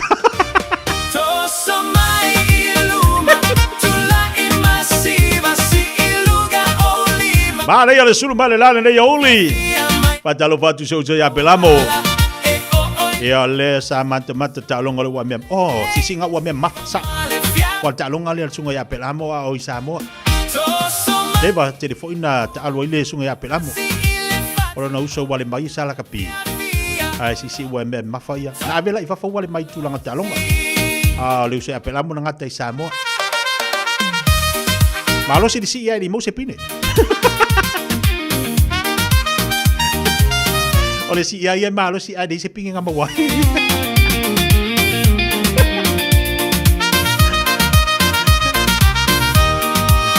Iu va kali ngipingere mo ngipinge tsamo. Ole malos. Le wasi. Ale ya, le te va ya tu tatu talonga le sisi wa me mafato. Teleni so tatu alam tam fanau. Me se tu pulanga talavo. Ia wa tatu pine atonu la mo mai sisi au telenga. Po ole po fie tatu pine mo tatu talonga le lo fa ngaso di Samoa. Ia fa malo tu la tatu wa tro. Se mai sina tatu fa fianga le on abatu lolo tatu po kalamele. Ya on abatu fo lolo tatu po kalame. Lu tau mo tatu le ni fo ya uli ya malu le on sa. Malu fa malu si o ami o ko ringi yaso. O mai ya tau maftanga. O fese fala inga o ngai o ye ngi yaso. Bita vale lunga la tele. Fai malu to fai. Tal si yo tu tai o to la mal tatu le tio. O la to lo fa longo I ta la o ta vale me se foi moto malawa. Pa malo tu le una ma to tua. Ni so la to lo mafto ba Samoa. Tasi ono tesi mal tasi fa mo.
Tulu Amo Radio Samoa. E Fiafia Mai na rento se whaino antula na whaapitoa mo le masina antoa a perila a whaamai na stavale i aso yono e maua fuaile aso ele tongi e tasi o lo whaia foi le whaamama avenga e se furu 5% e pa ua ele tongi o so se tavale po le alavale umi e te whao ngai nai e pa whaiona piki le tavale mele mele valele i whale olo mawhangalii whapelo tātou ofisa au tui i ala fua pe momole e tu foi le whale tali malo o lo e whaamautu ai ai inga whaapitoa o lo i eila tātou insurance cover e te fili mai ai ina nei tupu se whalavelave a o loo i eile whaamama avenga e eile tātou account i New Zealand pe lafo sao fo i le Moana Rentals e whao ngā eile Pacific Easy pe whao ngā fo i lau credit card e whaatino eile tongi ina o lo sa mori si whaamtalanga wala au le Pacific Easy i le ovolu se lau o tasi ono po numera ma sani au kilani o le lua fitu ono fitu iwa fitu wha ma le lua fitu ono fitu iwa valu wha ma talo sanga e transfer o e i le Moana pe a se siane le tātou Facebook o le Moana Rentals po le tātou upenga ta whailangi o le moanarentals.com Moana Rentals o laupaanga e taitolo ina oe a o e malanga asiasi i Samoa. O fia maua sau ta avale po sau piki apu, ai tong i ta iwa yaso, lua va yaso, pe ta imasina, o le sleek cars o le a maua ai le fisosoani. Ua ta pena le au whaingaruenga a le sleek cars, mo oe malo a inga. Aua e te popole i se mea e tasi, te tala fitu aso, mai le sifulu i le tai au, angai le afo le ono le afiafi. Tele la lai au kilani i saute, vili mai loa, i le o lua tasi fa, fitu lua selau, po le o lua o, fa lima tasi lima tasi.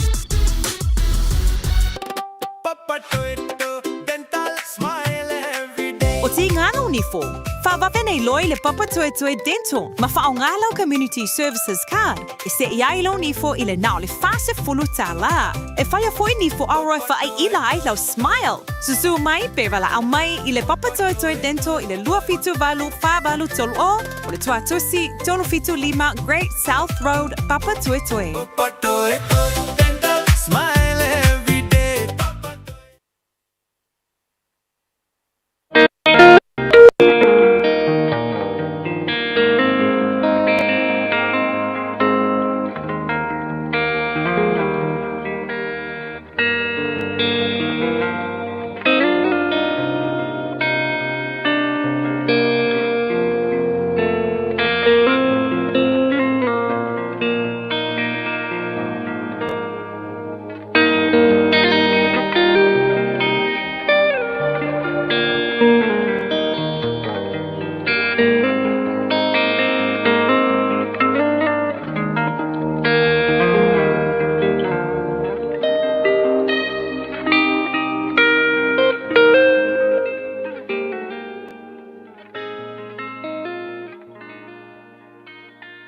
Lu i tau mō le aso.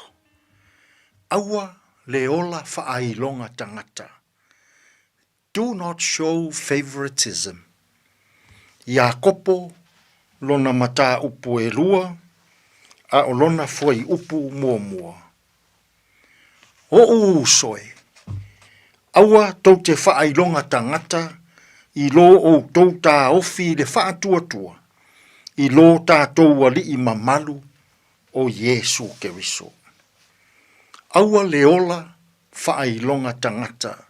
Do not show favoritism. Pea i le fast furu ma le valu tausanga. Talu ona mavae le maliu ma le toe tū o Yesu.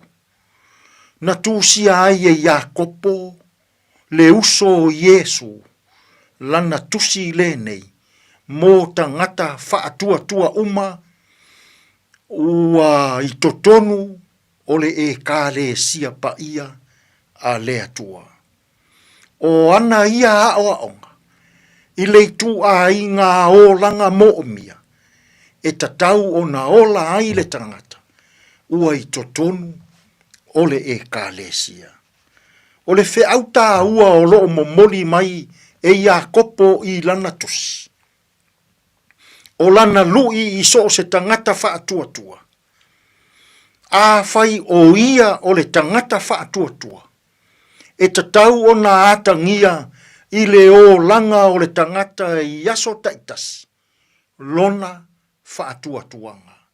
O lona winga, ia ola ina ele tangata whaatuatua, lona whaatuatuanga, ia so uma o lona ola. Whai maia o onga Iakopo I lana tusi. Ia I loa ele tangata whaatuatua, ona pūlea le loto ita. Ia I loa ele tangata, ona tutusa tangata uma, ai aua le whaai longa tangata. Ia I loa ele tangata whaatuatua, ona tuu ese le ola whaamaua lunga. Ia tātou whae tete, I upu tātou te whaao ngāina, I aso taitasi.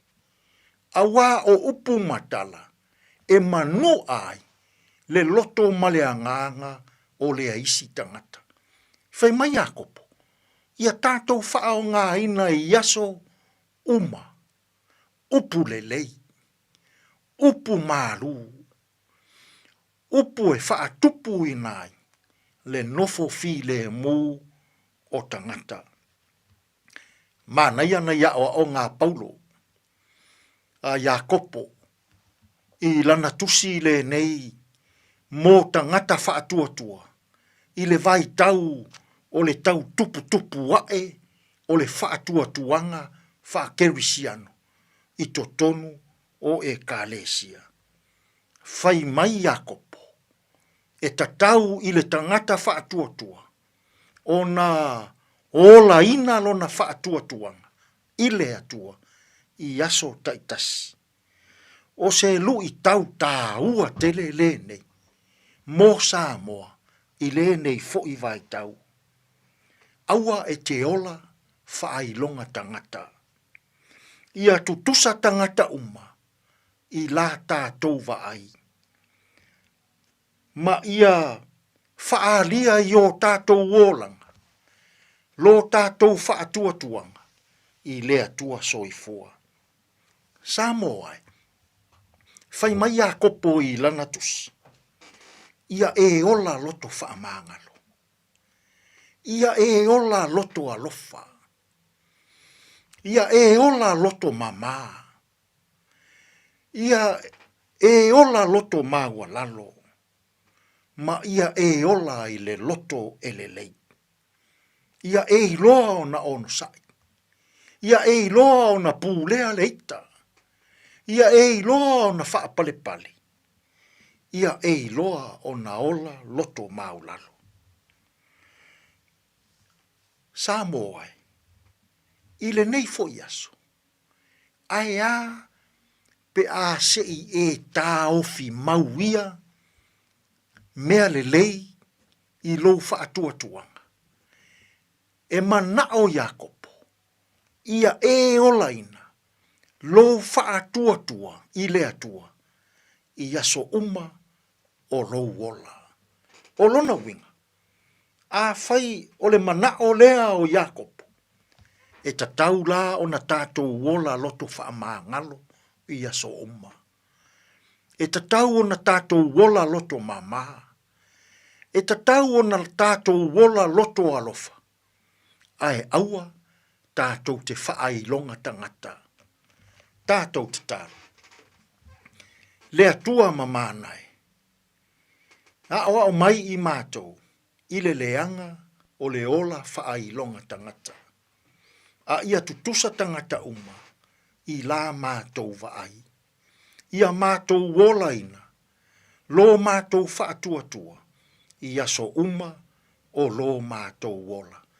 Fesoasoa ni mai alo nganga ia mātou whiau mga ruenga o le nei aso. E tonu malele iai mea uma. Lo lava suafa Yesu lo mātou walii, ma lo mātou whaola. Ua mātou tatalo atua I nei.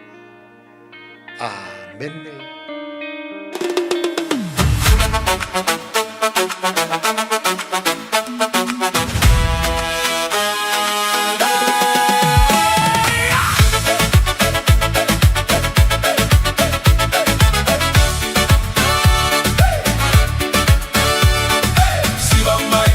C'est ma vie, c'est ma vie,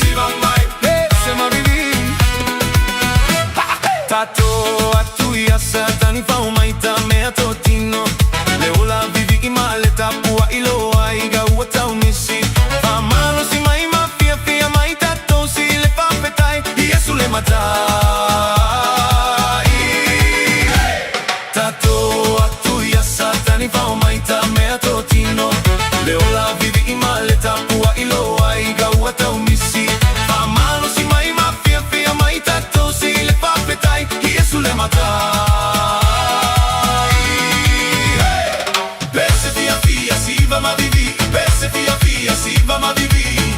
Alleluia, ma Fiafia, besse Fiafia, siva ma vivi. Besse Fiafia, siva ma vivi. Alleluia, ma Fiafia.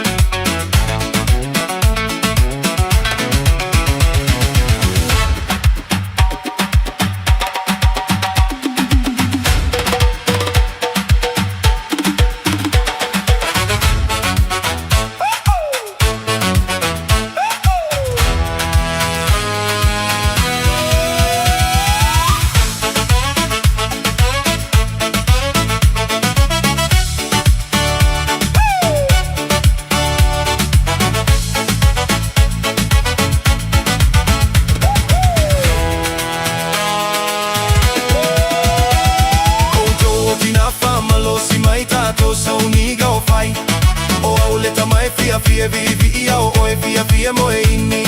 Uma o lelo tua ina tina.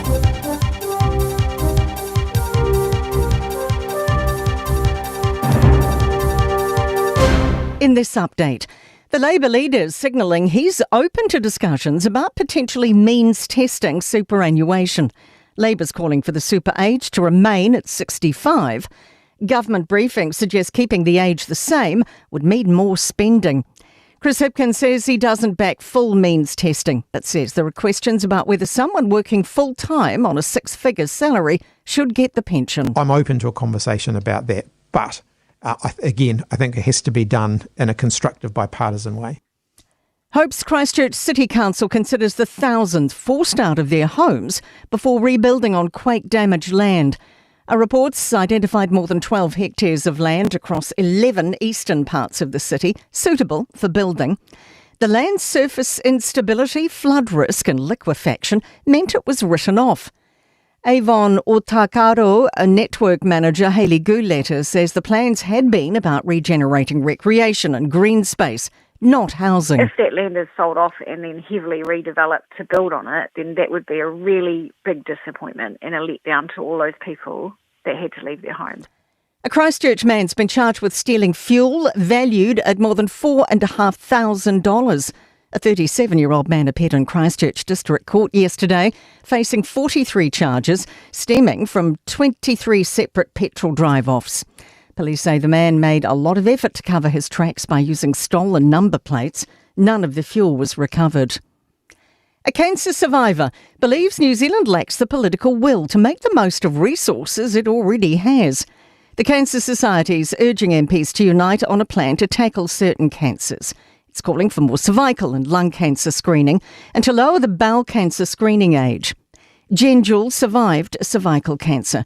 She says there needs to be commitments to ensure treatment isn't needed as it's being caught early enough. The earlier you catch something, the easier it is to treat. I had 6 weeks of treatment and was given the all clear. My dad wasn't caught until he was stage 4 and he had 2.5 years of treatment and still died. That's news. In sport, the All Blacks and Wallabies are poised to meet in an Anzac Day test match next year. The New Zealand Herald reports the match will be confirmed at New Zealand Rugby's next board meeting in May. Former TVNZ chairman Alistair Carruthers has been appointed as the new board chair of Netball New Zealand. He'll start his three-year term, that is, in the middle of next month. Three-time Paralympic champion Anna Grimaldi is the first track and field athlete named to represent New Zealand at this year's Commonwealth Games in Glasgow. Grimaldi, in her debut games, will compete in the Para-Athletics Women's 100-metre T47 event, the first time that classification's been included in the Games. That is the sport. I'm Raylene Ramsey. Radio Samoa. Taslima Ivatolu.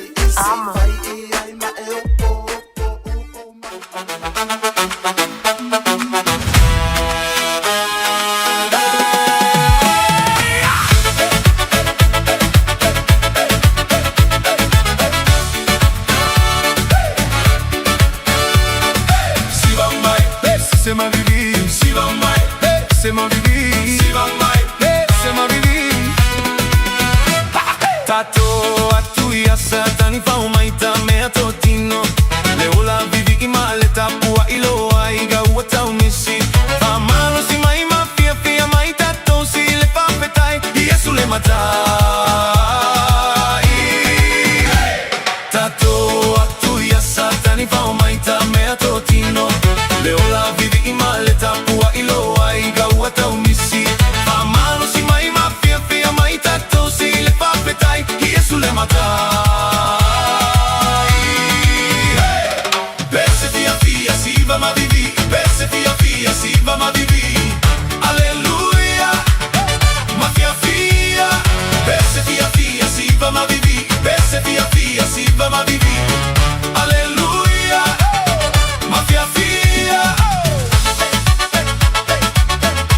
Lima minuto talo channel tu la tasi. Tatu telefon tu na tu ngana pe tani pe fa fonga ma ia le nei fo tempo le oli.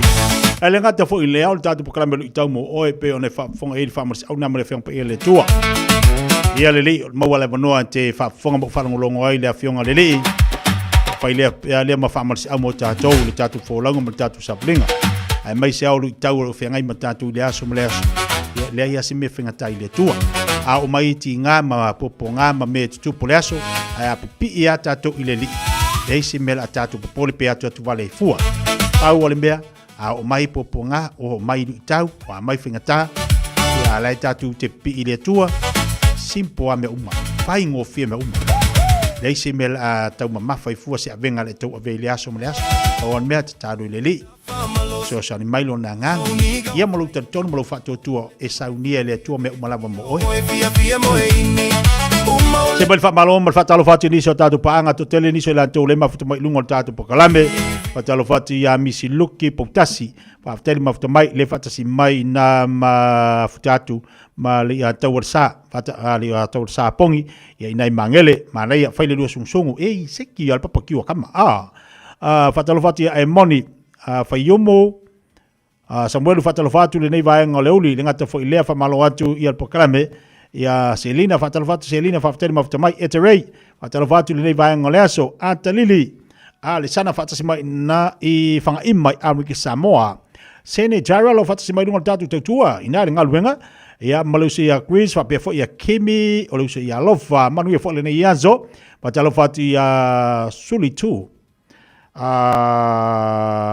Suli tui taupe o lo fatasi mai nai kalestete patalo fatu tatu pokalame le fatasi mai ya ma vui salalau fatasi ma poa ya masuli fatalo fatu pokalame ya ma lava fatasi mai lano i mo tele sala fai lo fatasi mai mele stawas pa fatani ma fatani lunga tatu pokalame fa pe na fo ya tolo at liu patalo fatu fatani ma fatani mai ya ma nisi fo tatu paanga le fatasi mai lunga tatu tua pa malo atu ya Maria firo fatalo fatu ma lo lava le mafta mai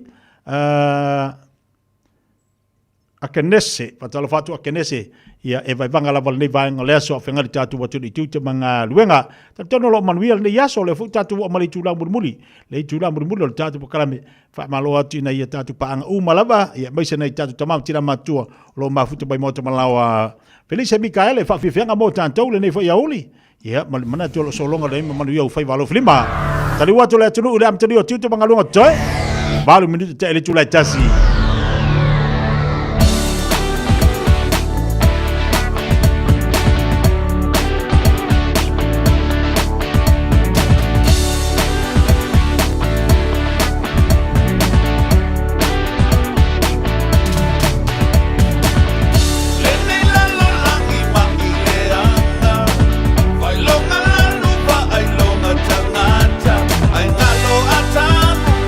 Eva ulua itangata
i watolu a moa.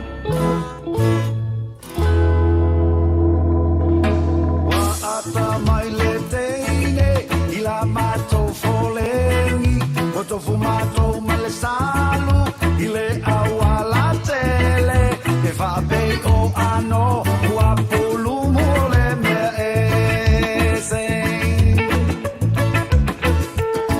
Tina sou au le lei Ma sou whakasani sani Ta musui a te oe E le maua I sau mati Te peitai o mai mea E vai o le sua I le samani E le ngalo si o uloto Lota I e tau le so A te le a I le savali I wasa vilingi I le matani I le toe se fia fia pea E te I ka ua ua a ta vea E tata le fia mana tua Le kalo ne nga muleanga Tumu a tau mazua sua E ta fei foi le fata fata Le kalo ne tau fase e fapi O se manongi o se mea e zen Talo fai a mila O toi lili mai foi Na vengi usila le sitima E fape la va ua oti Mila mai Fiafia ula Na e fati ti pai le tanga tusuka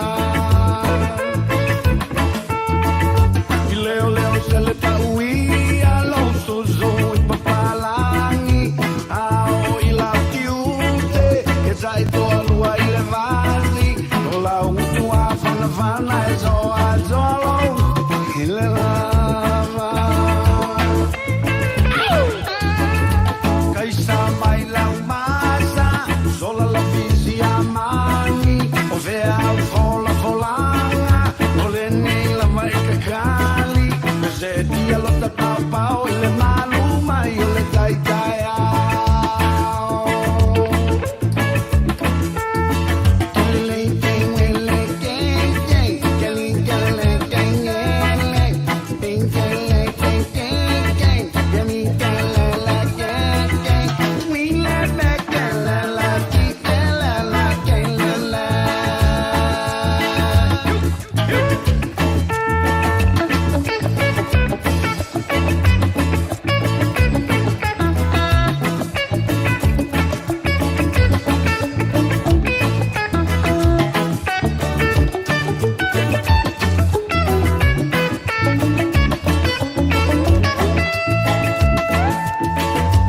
Ata mai le teine I la mātou folengi O tofu mātou ma le salu I le aua la tele I whapei o ano O a pulu mo le mea e zen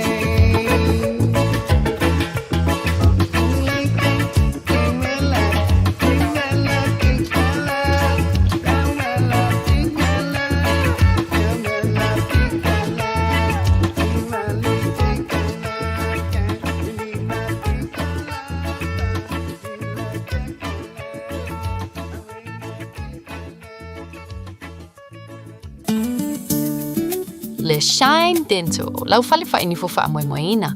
La to te fai fofa tal no ango nifo. Ia so lulu tai tasi. Tele e wala me fai ona tutongi ai lau tong fitinga. A fio mai loa ile 5 fitu fa Great South Road Manukau. Bevili mai le lua fitu fitu ono onu fa fa. Lua fitu fitu ono onu fa fa.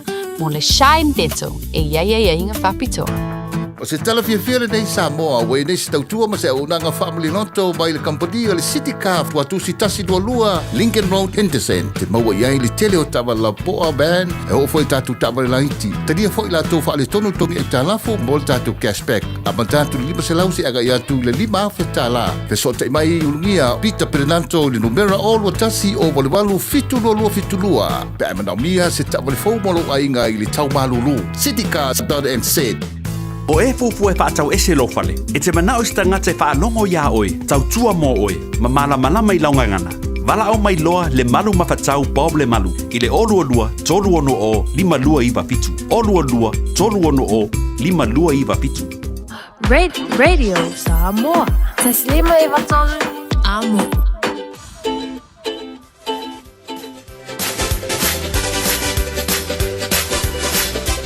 Sefol mal fetu minute talo channel itu lantas silungal tau cuba ulangar si fonga radio Samoa tasili ba tolo ambo. Tato po kala be fanga solo le tula muli le tato tau tua mo le tato unanga pe on ye fole nei aso tofi fa ta fito ngalwenga ya ai fa mai ai le ni masino a rila.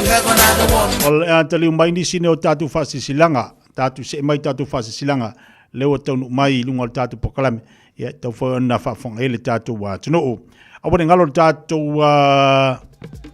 tu si lor va filfili mal tatu tu sersonga lo mau pe tatu tu sina lua ile tatu ofisa ala mai lua no lua tasilima vitolu lua no lua tasilima vitolu fit futala ta tusi ya pe te suma tatu tu atu sir tolu pa tolu wono Hopole Avenue in Manukau mo la tu o fia fatona la tu si lunga online tanga yana le shop radiosamoa.co.nz ya ma oka mai sa tusi kasine o tatu fasilanga nei o lo ia se pokalame a tina ai yang ba tau tupe mo le Pasifika o lo lango malosi lango inai ai nga Pasifika ia te roa fa le ai to mai tupe ma fa te le inai ia pano au si ai fa ta wino se fale o nisi nei o mata upu e tala noina fo foina paketi ngata fo ilea fo fanga mo le te wino tupe ma malama a wala fa toa e so sani ai ainga ina ia au sia ma sauniuni mo le fatawina o se fale momua. O le whamoemoenga ia lango a inga o le Pasifika ina ia mawhai o na whamautuina a inga manisi o au ngā tupulanga mo le numanai ia taunuu i le sini au tu ma le whamoemoe ia fatawina se fale. Whamalisia a inga ina ia i lantou le tomai i le whaonga ina ma le se feina o le tupe mai le sifuru wale tau sanga anga i antu ilunga ia nofu mau ia si tiseni ni usila. O nei pokalame, e ofo ina atu, le langolango ina, e le aise tongi, i lalo le whamalmalunga, ale tomo i taipu le sili, la fionga i atu pola, roine, le ala i auloto. Tātou awai whatasi i aso ua tā ua, aso lua smaleiva, a aprila, aso no me, se furmalitolo me, lua fito me, i le hola le te puke i Otara. Moniso whamtelanga, whawhisota i mai i alisi, pe samino le fau i le olo tasi ono whaavalu iwa lima o. Tasi no tatu fase silanga. Suli uma o tuia sau si o vayanta Samuela. I le whalo al tele ma le aba tawai e talusanga tuai de mamalu o le ainga poto o suli uma o tuia sau si o vayanta Samuela maona tau ainga uma i tu tono au kilani o le awhaia statu whelo inga mua whale ainga i le aso se furma le lua me. I le manukau mo le talo no ina o le tatu whamoemoe i a yuni lua olu ono i Vaisala. Whamole whawsota i mai i le telefoni olua tasi wha fitu i vaiva tasi. Olua tasi wha fitu i vaiva tasi o mo le tau inatu o le tuatusi manitio whamtelanga whaatai sai nia ni fa salonga e fui monolu isa paha se fui va tu ya sau Max Malama ma famuina lai loa.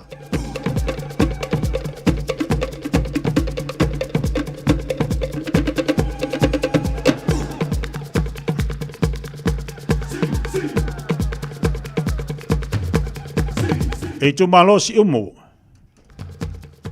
o te le toe tū la lantaha i le la velave o le vau sa Samoa. Mai le mata whanua saua se ia pa ia le la ngoto le ala taua o pa ia o Samoa, tainane pa ia o le tua o le awhanta ia i maunga wao. Ai whapita o ngafa se wala au le nei tu malo si umu, o ngafa i malua i so se si umu i au ki la nei. Alo ma whanau whale tala le lei, talofa tala whalava. O alo tatu wala, ai sa tu wantu lava le lau, e mafuta ai.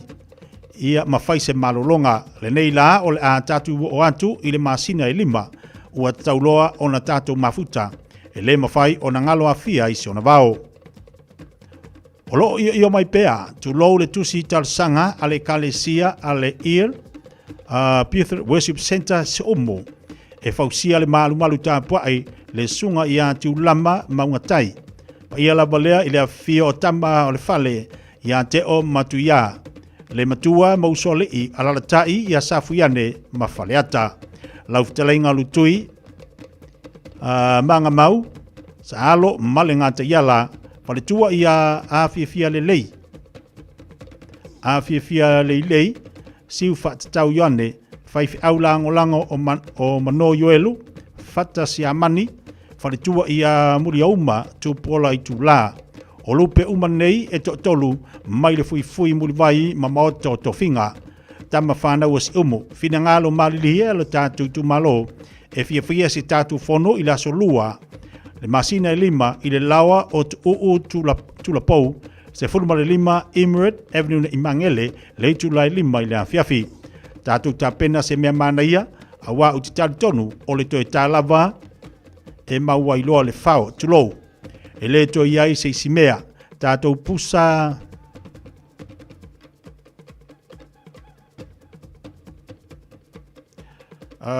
Tātou pusa si umu a wālo taitu malo au mai lau tai whaatai sa inia le nei whaasisilanga to whaiono tu pola lafi tu talaepa tu lapou I le telefoni le olua fitu luono iwa fitu wha luono.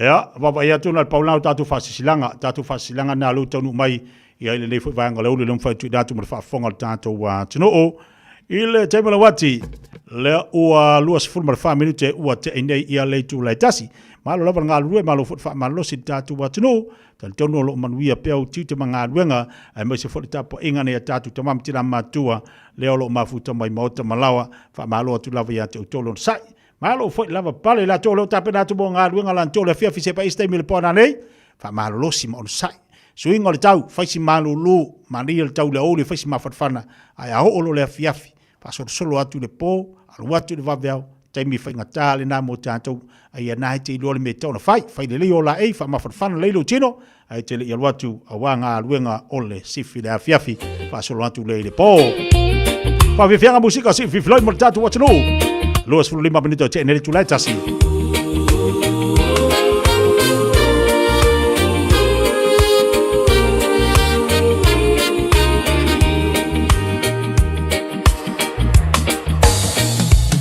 Tafia tu sia se pese e tau atu ai lo uainga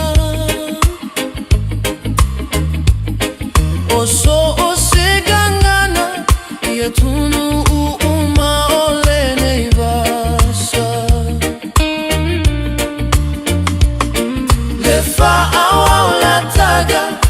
so ai le lalo lagi uma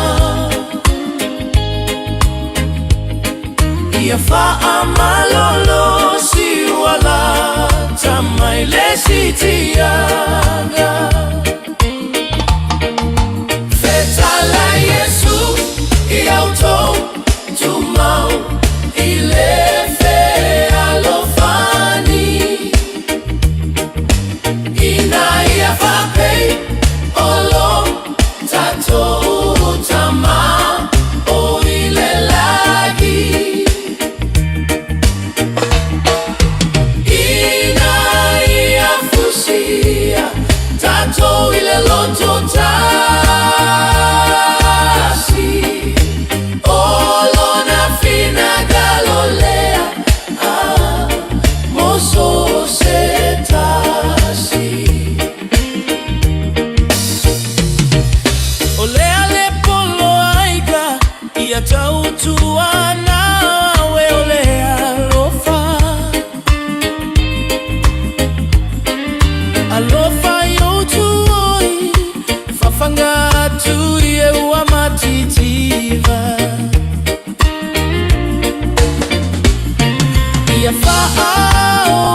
auto tu mau ile fe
everything you were on earth, a holy king, a carpenter,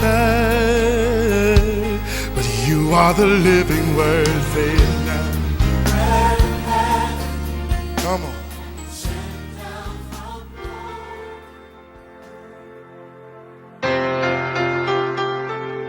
O te whawhailoa e fo i tātou atinuu, mai tātou polkalame o le areto leola, I le nei aso, ta alofa lava malo le soifua manuia, o le whata oto sifuru ono, o le whai upu e sifuru valu whapea, e mua le whaamawalunga, I le mālaia, e mua foi le loto whasia I le pau. A le upu mo o le aso le nei, whai masiaki le mawalunga ua e iai. Wai loro le tele I o tangata e awhaaina I le mele o le mai fo ile o le stroke. O le stroke tele fo I tangata ua mai mau ma umola tu soifua. O le mafua anga. O le whai ma siaki I le fo mai. Nge whai mai alu. Siaki lo toto. Wa iskanga kua mawalunga le koko. Na e mafua ai. Ia ona maua le mele o le stroke. O isi lai ua le siaki ia.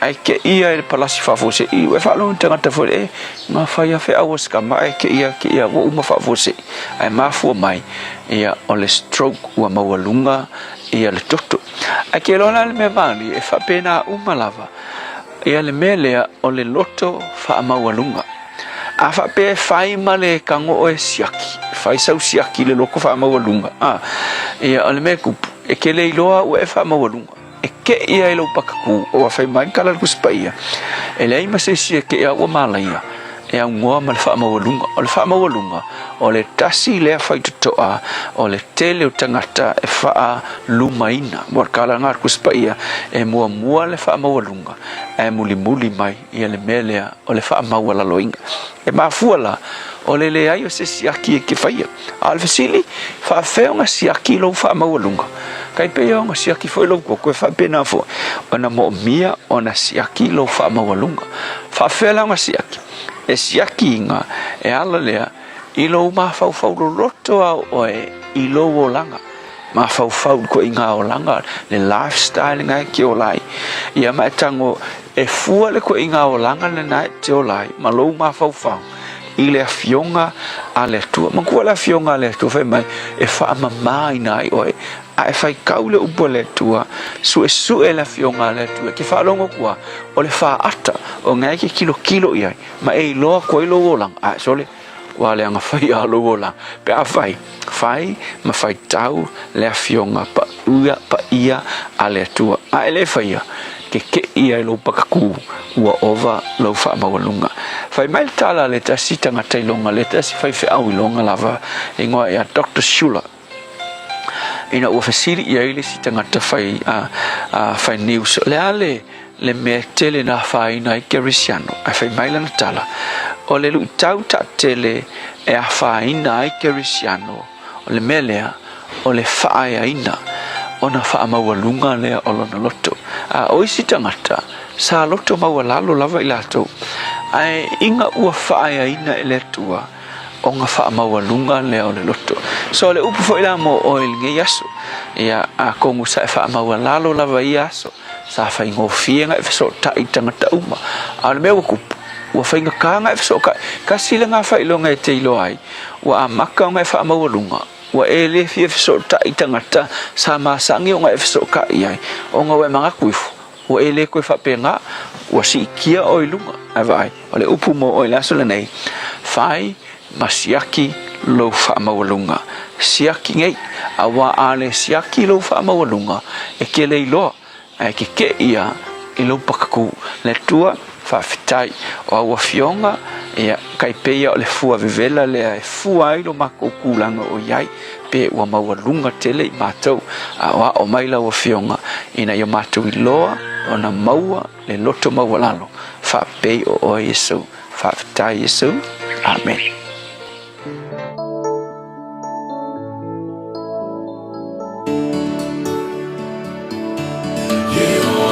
Shama,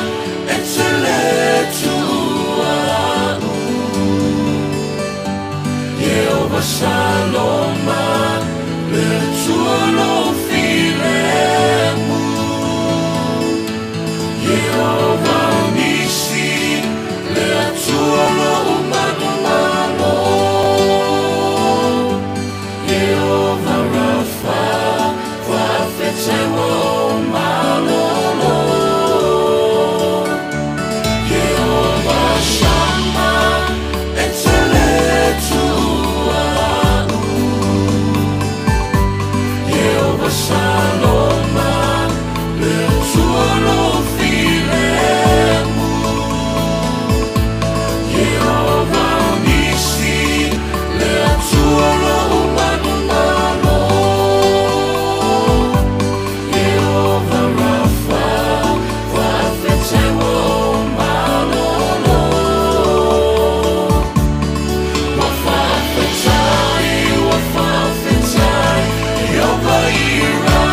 Le pese o whaingoina i ova sama. Everlasting praise. La te ulangina le nei pese mātango fie. Ea, ua te walunga tua le tātu pukalame nā le areto le ola, le whaate fitu fu ina le tautua. Ea, mala unanga le sunga le whaafea ngainga, ea la whaere kopa mo tātu le nei vaiaso. Mātango fie, whaafti teli lava tā penanga. Ea, ngāte le mo tātu iaso, o malava le nei o langa lo tātu iai. E ia taimi tātou te whaalongo i whai o tātou manatu ma tātou langona e se tātou wha mawarulunga. E o whai a kai kai, ia kai mika ke alo lua ka whape e. Pori me e o sa ora ka mere e whai. A ese le mana i o le whangu o le upa le atua mo tātou. Tā ua i o le wha maris au mo tātou i aso o malava. E na ia whesua soani o tātou loto ma o tātou tangata. E le ato o topea tātou le tātou wholaunga i le aso ma le aso. Ia taimi te tupoilango na whape nā. I voi teimi tātou te oro i langona nau, tātou loro e fui malisi tangata, ona lea, o tātou manatu i wholava tātou i mewa maua tātou lima, tāsi nā vāenga mawhuni tātou wha maua lunga. A ova telefonu o ta poto mo lo ta māmalama lo tāta mai o ta leilo lisi tangata, pe o ka ika waka waka wha maua lunga, e awala, ai wha taile upolele, ua whesoa swani, e wha marisi au, ma ia tailoa i lisi taimi e le fitawila ta mele whai, ia le i wha taile atu e lana upu, taile atu e lana fionga pa ia, o lo whai ma soa soani tele mo tātou, ia e me se fo i le vāo oe maluto o lua, o le vāo le tama le teine, o le vāo o leisi, tonu a inga o tono lo te whale, ia ua tāua le whangu le whionga le li mo tātou. Whaftai fo ia te ontari eino le upo le tua i tono lo mauta mo lo lawa, mai so tono lo wharwhainga luenga, pe ona e mafuta mai e ilunga le tātou pokalame. Ia ile ne fuitaime le oli, joe se furma le wha minute. Ona tale o leitu lai lua, tale tu lai lua. Mata si mai fo ile le tua whaia whanga mua se manu transisione.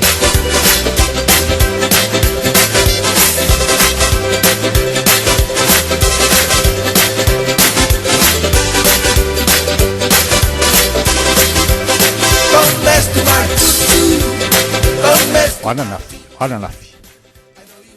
No wava ia tua i lunga upe ngata whailangi. Watu i lalo le matu wa a matu le motele sala whai. Ia, ta fia ana nafi o ta vai atua. Ioi, ia langa ifu iso ta pito sa lulonga. O mata atu lana nafi le telo live na avange i lunga. Le taimina tua i lalo le matu wa. Tu ulo i lalo le wa ale matu sala whai umai tapo ia. Sala fai umai ave ila latu wa tapo inga le matu wa. Tasi al matu wa am sala fai. Yoi, tasi al matu wa al male sala mal moteli. Ai fu al matu tartunga. Tasi lea. Al tasi fu ileanga ke e aolanga fuai. Kene fai aku ulanga wa uloanga le kapenga al toltolo. Toltolo e o mal fak. Matu sala fai e o mele le upor. Yala mai sa i fa sa. Ana fila len tu ila al matu wa.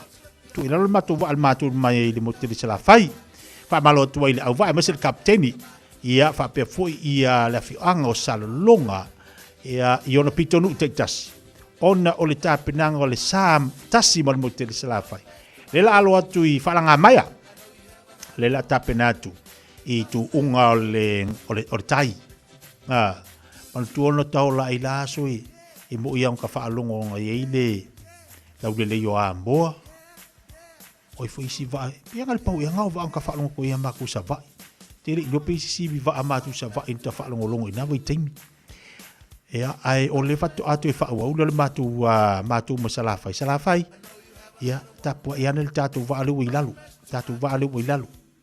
tatu ia mal motel sala fai ia le wa lunga le o samil tatu sa le wo lunga sami oi pe lava na tau mawai ia tasi ai fai me fai e ka mai le moku e fa pe o mai lenga fofo ile ai sa ore kala di si ko ingale fa me ngalu le mafukanga e la vea fa mala malo kala le kupe fa mala ko kala kupe sorry ese hale ngumi ngumi ava ku fisini pe de fia le ofisa ya mare po le lau la ko mafukanga ya me fa ya ko ka wika mai ko fe kai le lau makang fa besi vesi la ko mafa e o fa ya kulo li e mo ia nga ku o nga u ko wa o nga lunga ma mo ko fa lo ai la nga li e ke le fo ma ila le ko o do ka fo fa ya o le fa ka ke lo singa fa popo masinga ko e seri ka ko me nga fa mai e va pera ko ko mai ma ko me ele vai querer ma ida le ko o nga ka foi ka fa ya o nga ri fa popo mo fa ke le le ngala la utala ya ka mai ke le mo ku ri fa pie o mai o va ya mi ke sambo o va fu ia ka ma fu ye e fa mai fe ya ingo fo lo winga aluma sa ku luma yo fo ka haro e pi mi ngoi pi si va ka alu ia ma foi spungi la le o ku ma Amerika Samoa ya la fu ta tu lo tu unga le fa Amerika Samoa matu ya le tu unga le fa Amerika Samoa ya la fa ka ri mai ngela le ta tu si singa fu la fa ni ye yo ai le wo va tu ila lo matu va voi la lo to lo ta mo kolo mali ya le mea ya man ko foi lai foi spungi Amerika Samoa foi spungi va ngare Amerika Samoa oi se ka ko va ai pola la fa ngo foi spungi ka mai ki masala fai ya ka mai foi sala fai le manga mi foi spungi le manga i foi spungi mas sole mea o ka mai ki fe e rungo mangwa ka mai ki ka lo male ka mu Bela mai ka mai ki de singa fu are fai. Mo ki ngo fu ia la e ia ka ilu ia wa la inga yo tai yo la tu wale ta longa. La tu wale ta longa ia lu mo singa fu nga mak. Ki de singa fu nga mak. Ia la fu ke do ale ska mai ka penganga inga tai la ia. Ia ila tu fu isa wa ina ia La tu mafofopia o le ke lo le mafofokere ka ko va o va ia Amerika Samoa o va. Ai mo aling first pungi alo I ka mixla fa. Mo ngi first ko wala pa. E la va fa se fa pe lima peongo. E pe se furfo. Vangai. Vanga first pungi ka mai ki sa la fa yo le maso. Pa malor kapteni. Ka mai ke baku. Tortolo tamauli. But the thing is too much, but it's much as that. I know you have another woman. Don't slip your face. Anga fa pe fai le va ole maki sa mo ma ko mo fonga bua seu mang ki ngo ai ka pe ngia o ka pa la ko mo fonga bua la nga le wa ma ngi ya le ko ka fa le ko ngi se kai mi maki ko fo sa mo ya ba ko la ia le ka pe ngia wai ke do ka pe ngia wai ka pa la ko ma wai paulo ka pa o nga ko ki u pa u dal Tortolo Tamauli da tu música mo to le nei vai ngole uli oi afa mai ngalo ya o ke fo ke vai ya lo ke no ni va ngo do nga fi o mai o ko ka mauli ya o yo to telefone le vai no ya ai si ka ko karango ngol sami pa pe fu ya o Kalo sia ma wala si sku nga mai Samoa ya ko kongole mo me eso mo fo spongi mo fo la au to fito minuta challenge tu la lua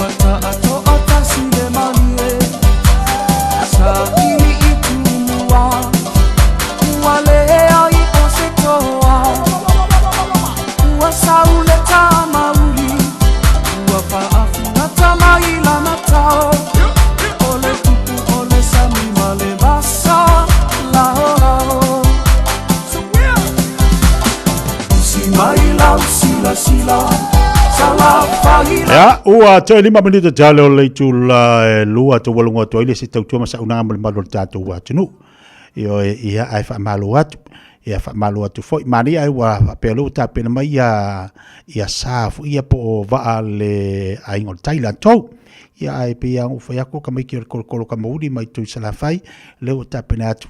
Ia e o foi ma ko isi ia ku le pisa va ila ko wa mo ki ngoi ring fe inga va nga so ai le fungi pase se vele Samoa ngole ve ngole va amale ve ngole mako i pisa va ipe o mai si singafu io kala mo ya le fa la nga wa mama ngai maseu mang wa fa ka mala ki le ma o si pe wa mala popo a ese mango de avia ma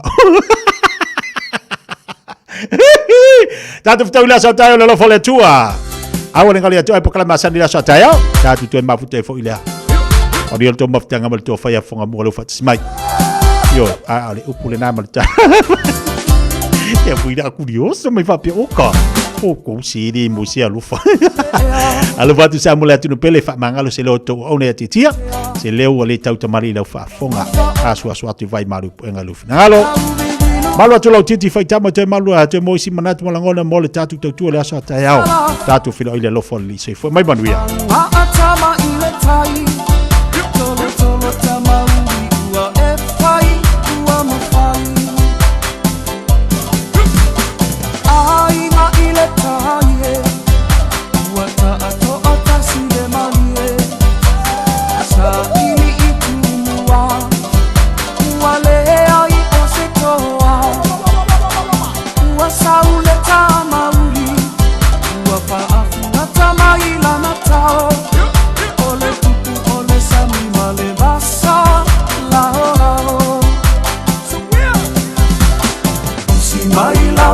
Sila sala fahila utapua ina Ote pa atoya toya ina Ia onga ua mata mata ita O mai pea ole fala Paula mai le mulila Se ila veta mauli le manino male a